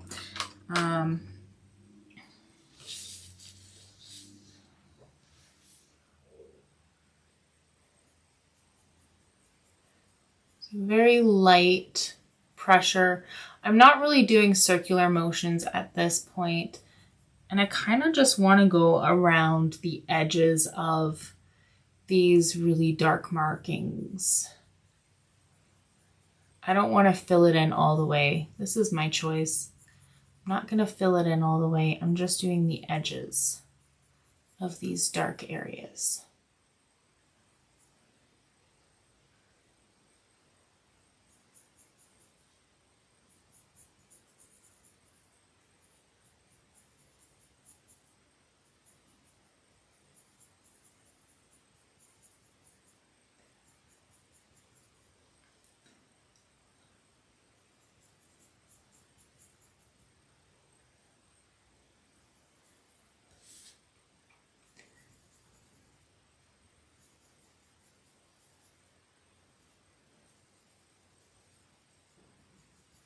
And then we're going to go over it with a really dark red in those areas that we just put down that's green.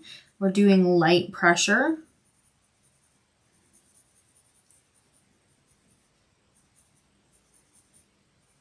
I know it seems kind of interesting to decide to use red and green for the dark fur. I know it seems really interesting, but that's actually something that is used a lot for people portraits, is in the shadows, the really dark shadows.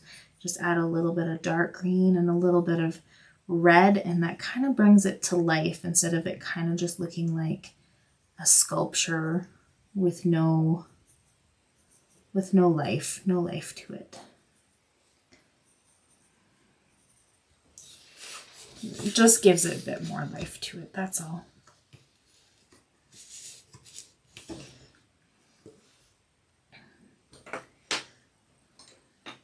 I think I'm gonna go in, I'm gonna turn off, let me see. Let's add a little bit more color to the light areas. Just a little bit of skin tone. Just the light patches, and then we can go over it. We can go over it with the darker pencils for some details. A little bit of skin tone, and a little bit of blue. It's very, very light pressure. Okay, we can turn off the strobe, and then turn down the opacity so we can see the tip of our pencil. And then we're just gonna do some small strokes and adding those little details within those light areas too with the gray pencil. So little tiny strokes. Make sure you pick up the pencil every time you do that. Because we don't want to do zigzagging. We want these to look like individual strands of fur.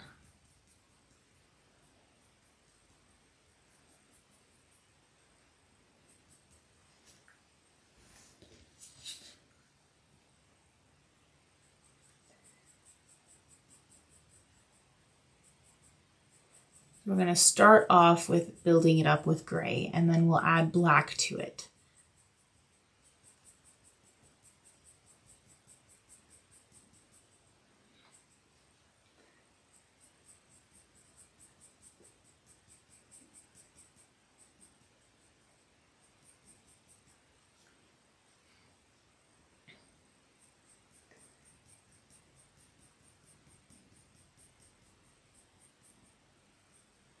And don't forget to add those little details and that little white patch with that gray as well.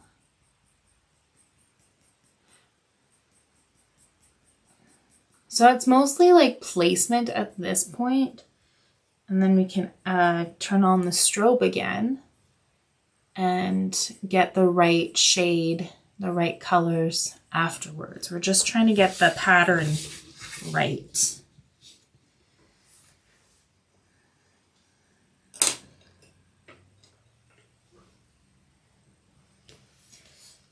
Then now I'm going to go in with the black, still like those little strokes of, with the pencil, and picking up the pencil every time we do so that we can have more of a realistic texture.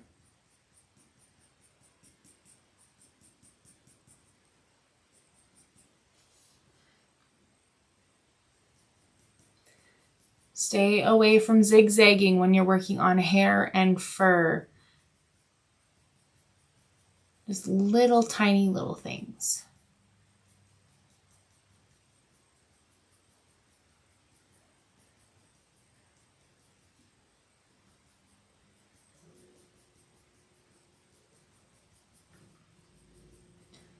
Okay, let's turn on the strobe so we can work on getting the right shades down.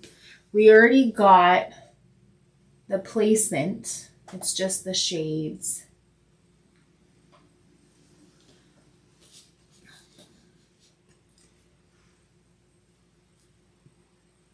turning up the opacity and turning the strobe on. I think I see kind of some dark brown in these little, like in the bottom half of this, there's a dark brown, which could also be kind of like the red and the green too. Like there's many different ways to create the same color.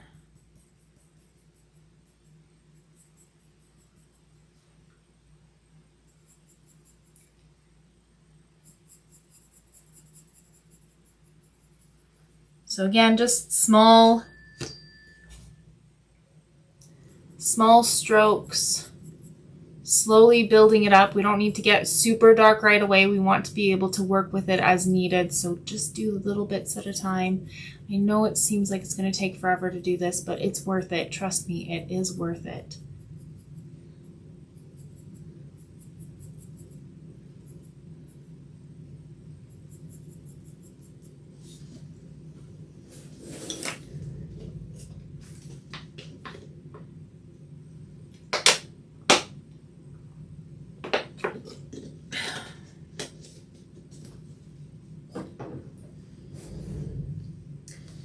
And now let's go on with the gray.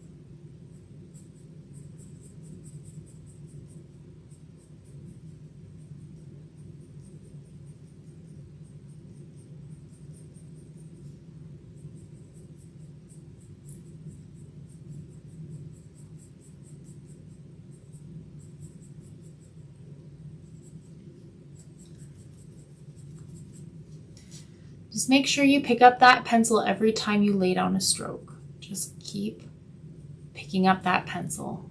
I'm not zigzagging, I'm making individual lines.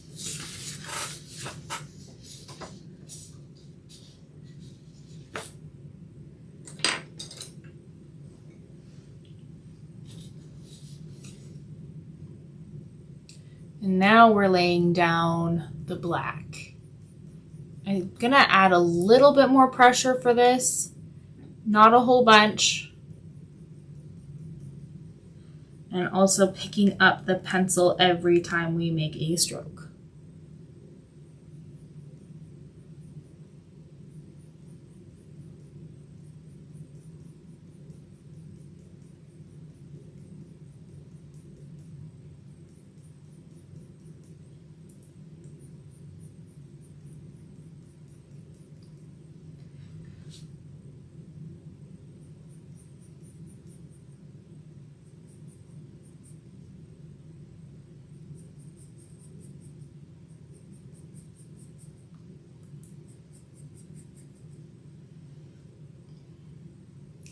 We're slowly starting to see it come to life.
Now I'm kind of focusing more on the reference photo that's printed off.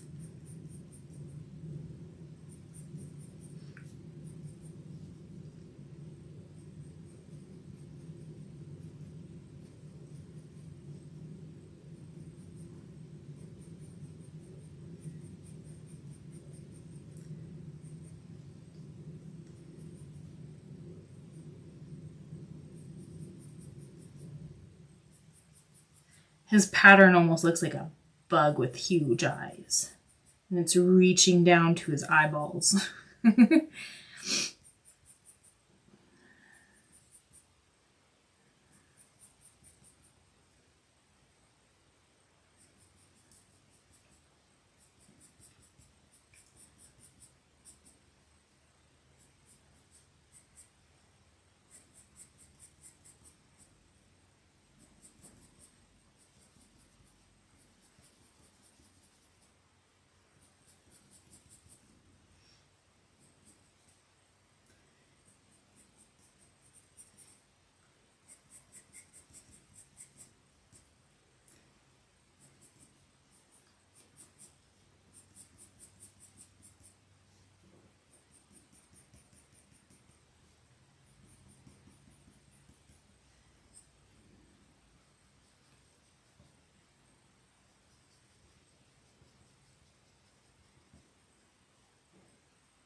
And then I'm just slowly getting more and more pressure on this just to really build it up. Really build up that darkness on the face.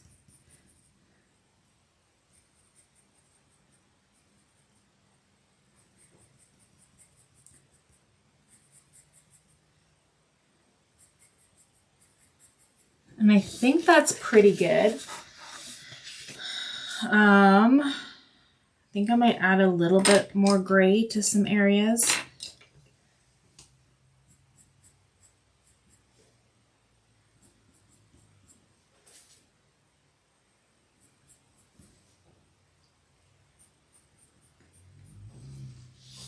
And then we're going to take that blending pencil again. We're going to go in the direction of the fur. I'm doing some light pressure. I'm actually going to start with the lightest area first, and then we can go in the darker areas. And we're really just trying to push that in just to try to fill in those white gaps a little bit. Because like I don't know if you can see it, but like the texture of the paper is leaving some like white little dots everywhere, and we're trying to get rid of those. We don't want to get rid of the intentional white areas. We just want to fill in, try to get rid of right where in the dark areas is. Da, da, da, da, da, da.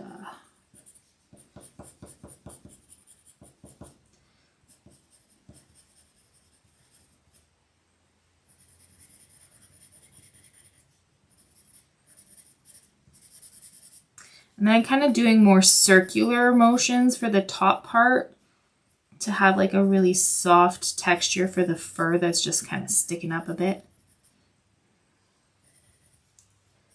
I want a really nice soft fur up there.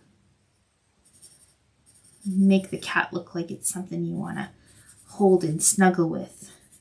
The fur is not like pokey.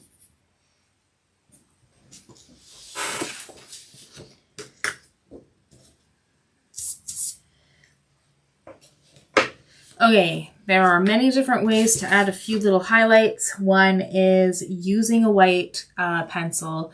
Some pencils work better than others when using the white.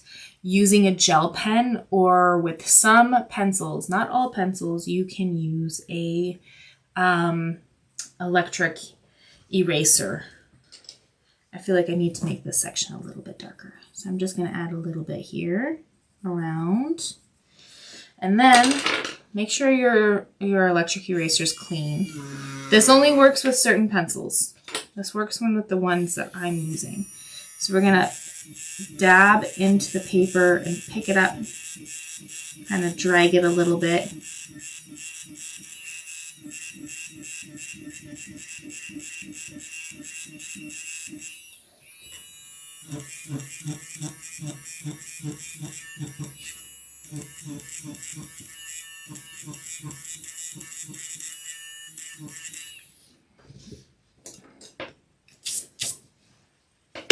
I think I might go over again just to get some of that details back in that I kind of erased.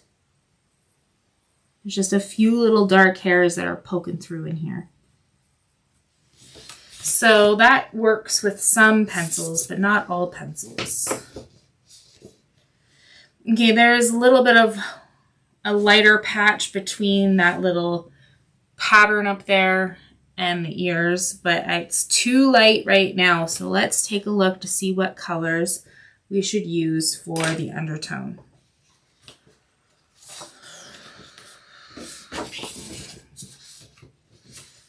So let's see. To me, it looks like it's mostly like a light brown. So let's use the light brown. And we're going to start with light pressure and circular motions.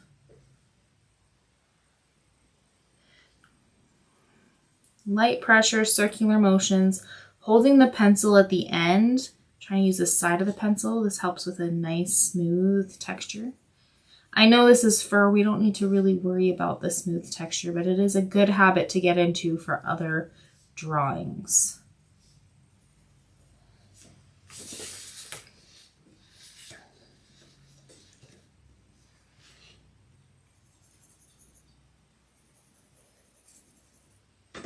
And then we can add a little bit of gray on top of that. Again, light pressure. Light pressure, using the side of the pencil, holding it from the end.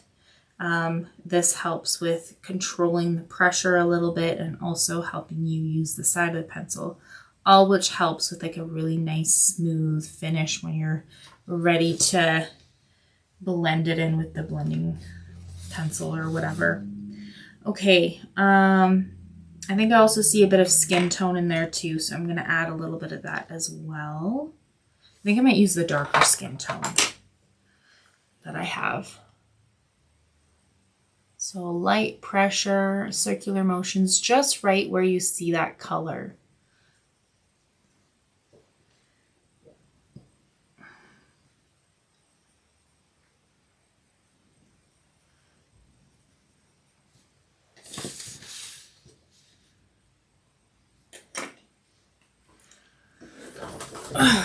Oh, I cracked my back just by doing that. Ooh.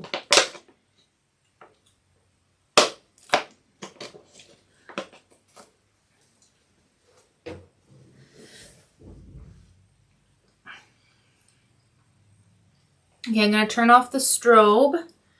I'm going to use the gray for right now. Make sure that the opacity is down enough so that we can see the tip of my pencil. Maybe a little bit darker. Because I want to be able to see the end of my pencil and the little patterns of the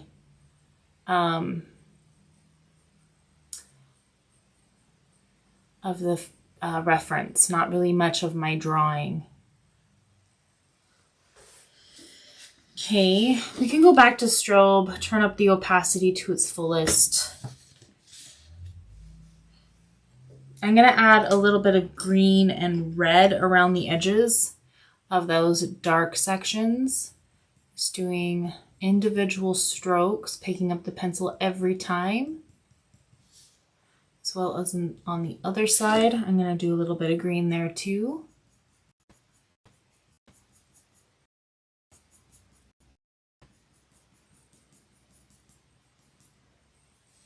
And then we're going to do red over top of that.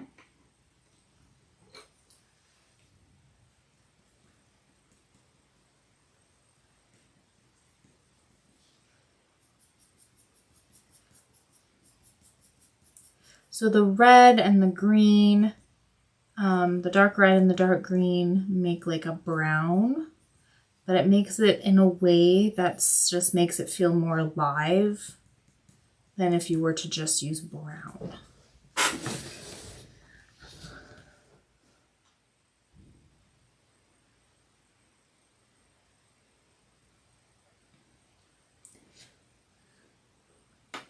Now I am going to go in with a little bit of brown too and get some of those darker details right between the center of his forehead to his ear.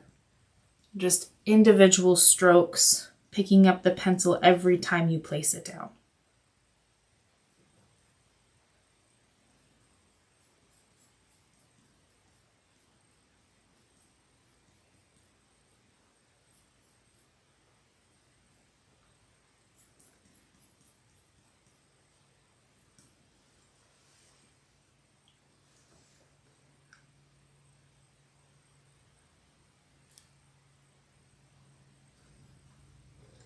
Going in with the gray, making a few adjustments, especially to that pattern on the forehead. It needs to be brought out a little bit.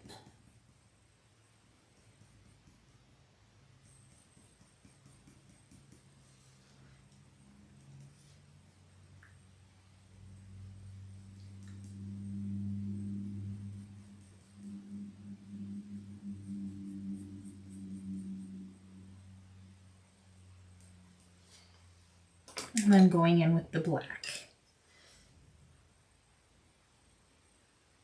I feel like some areas need to be even more darker than what they were. So I'm putting on quite a bit of pressure on this, but just firm pressure, not to the point where you're denting the paper. You do not want to dent the paper.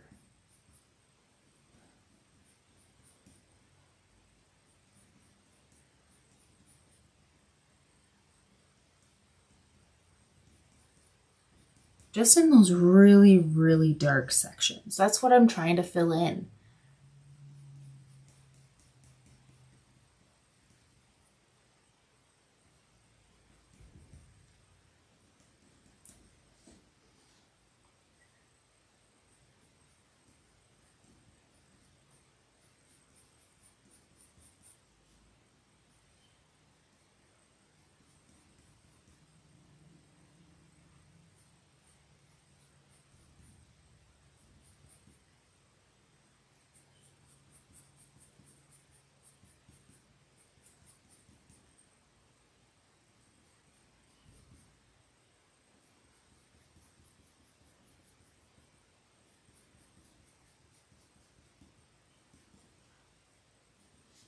Now I need to check something just to make sure everybody is on the same page.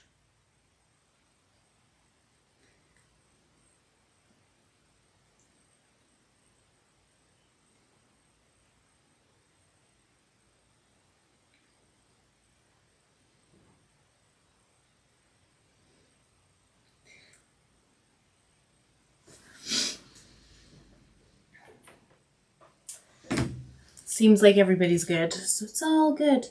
It's just awkward timing for everything, that's all. So I'm going to take that blending stump and, or not blending stump, I'm going to take that blending pencil and just go in the direction of the hair.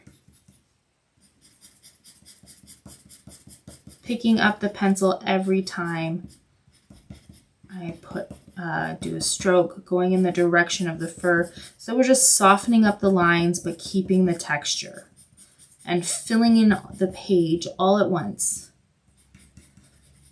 Trying to get rid of all those little white areas. Okay, do I need to add a few little highlights? Yes, I'm going to take my eraser, which you don't have to use the eraser. There's other methods like the white pencil or a gel pen. It just depends on what type of pencil you're using. I'm just trying to brightening up a little bit in some areas.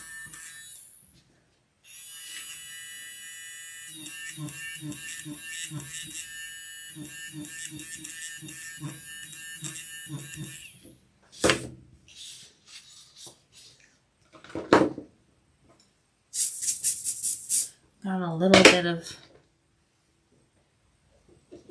eraser bit stuck to the paper. I'm just going to take that eraser without turning it on. Just rub that off of there. Okay. How is it looking in comparison to the drawing? Let's move over.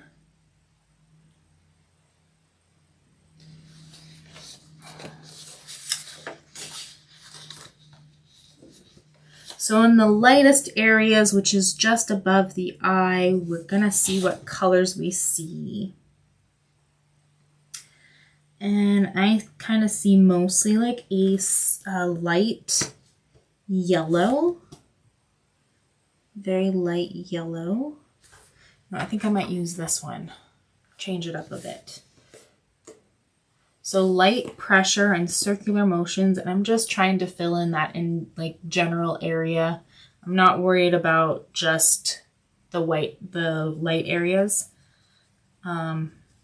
We're going to add detail over top of it, so it's gonna look fine. That's what we did for most of it already anyways. So just the same thing over and over again.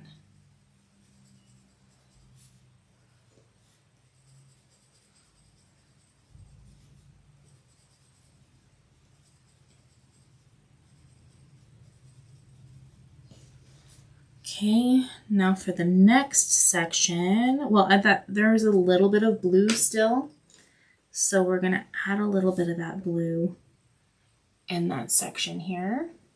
Light pressure, circular motions, trying to hold the pencil at the end. This way we can use the side of the pencil and control our pressure a little bit better.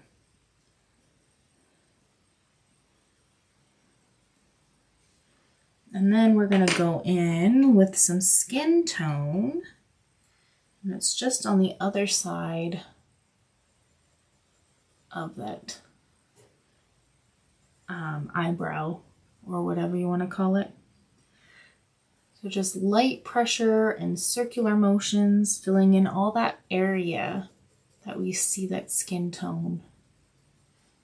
And we're trying to use the side of the pencil.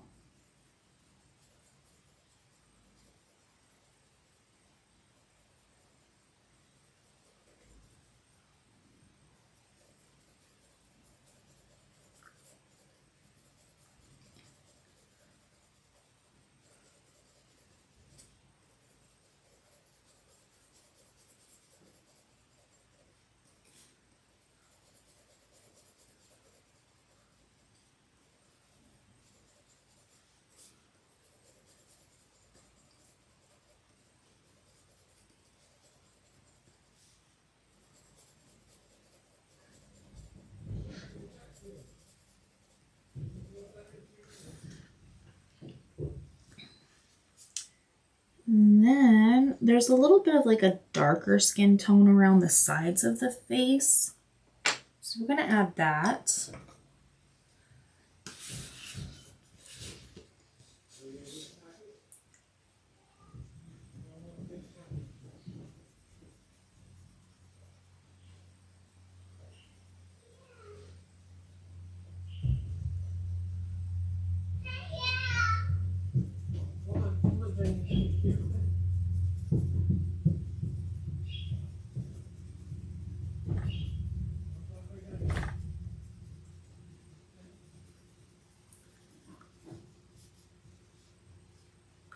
I'm just going to add a little bit of that light pressure, circular motions, holding the pencil at the end so we can kind of use the side of the pencil a little bit more.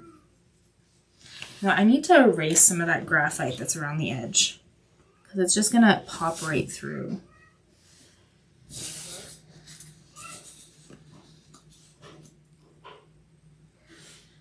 And then I think we need to add a little bit of blue over there too. Just a little bit. Very light pressure and circular motions.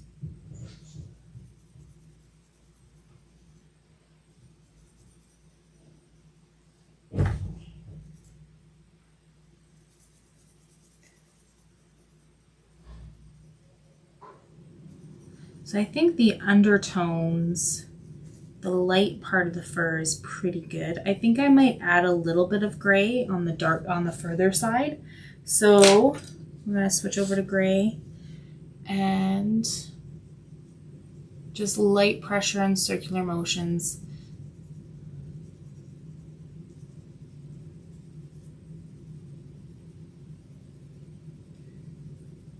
just adding a little bit of that gray, not a whole bunch, just a little bit.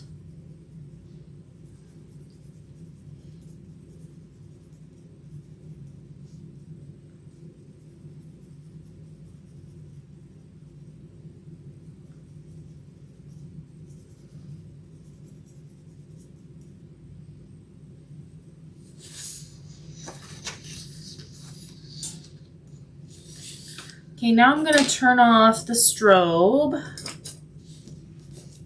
Turn it off and lower the opacity so that I can just barely see my pencil. Actually, I think I might start off with some brown, very light brown. And then get those little darker fur textures here. We won't be able to see exactly where we've already traced, so if you kind of work your way, kind of just doing lines, almost like if you were to like vacuum your floor, you kind of go like one section all the way across, the other section all the way across, kind of have like that same thing there, so you can kind of keep track of where you have placed your pencil, so you can get all those little details.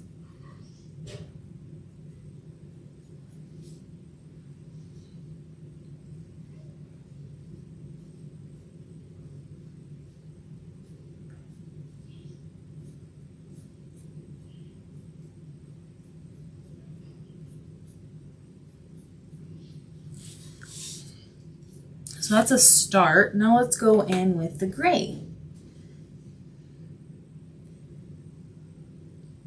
I feel like this section right here needs to be darker in general, so we're gonna do light pressure and circular motions with that gray still.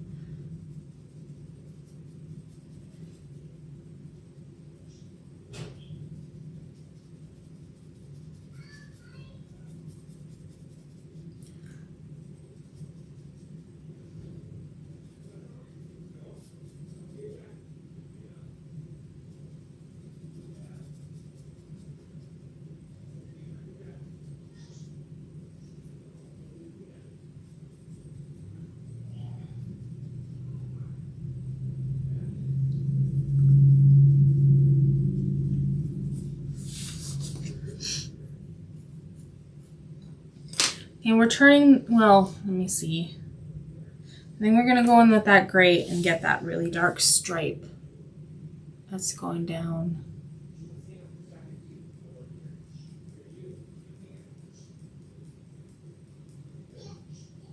So I'm just picking up and placing down to get that gray stripe. It's almost like eyeliner. The wing. Okay. I'm ready for bed, but I still have a long day ahead of me, even after this live. Okay, we're turning up the strobe, we're turning up the opacity, and we're just gonna continue to build up until we get the right shade, the right colors.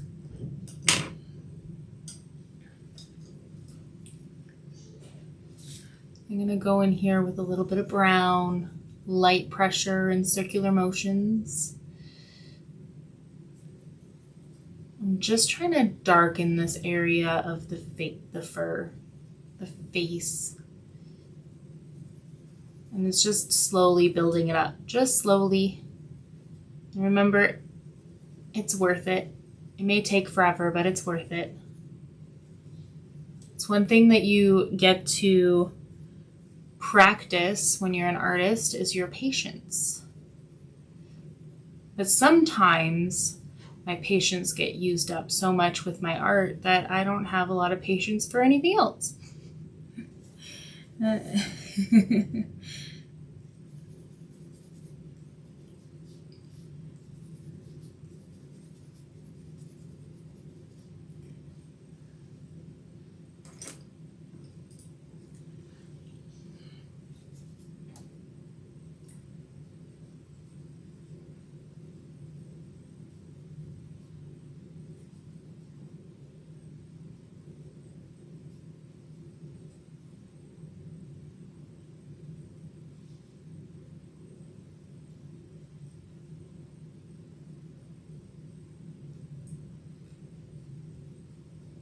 So for some of the pattern of the fur, I'm gonna just pick up the pencil every time.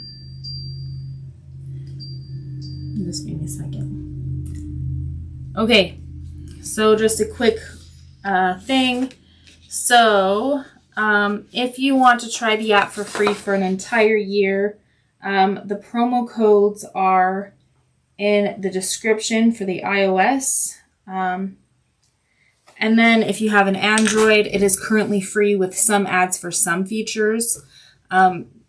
So it's a good time to try it out now, see if you like the app, and then buy it as soon as you can, because when prices go up, they just grandfather you into the same price you agreed to when you first purchased it. So yeah, it's a great opportunity to get that done sooner than later and figuring out if you even like the app. I recommend that you join the Facebook group, Da Vinci Eye Apps group. I do yearly challenges and competitions with the prizes attached to those. And also that's one of the places where I post the reference photos that I'm using in my live lessons here on YouTube. So I'm here so you can draw along with me through every step. And so it's posted on the Facebook group in the featured posts. You could also find it directly in the app if you look, search in charitylowsart and then go into my inspirations and scroll down for a while. I have a bunch of stencils there that you're free to use too, but you just got to scroll down until you see the reference that we're using. And then my personal Facebook page, which is also in my features, which is also charitylowsart. If you want me to draw a certain image of like your pet or a family member or a friend, just send me an email of the picture and I can do that for you for free if you allow me to make it into a lesson. I'll do it for free. 11 by 14 inch drawing in color or black and white.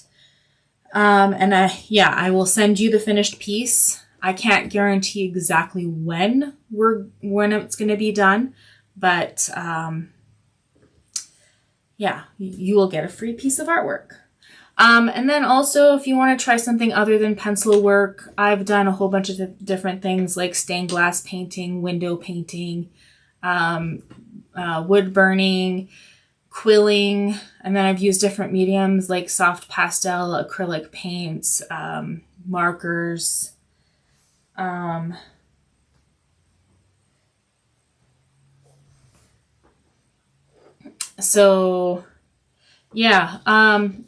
even if there's something I haven't even tried, don't hesitate to ask.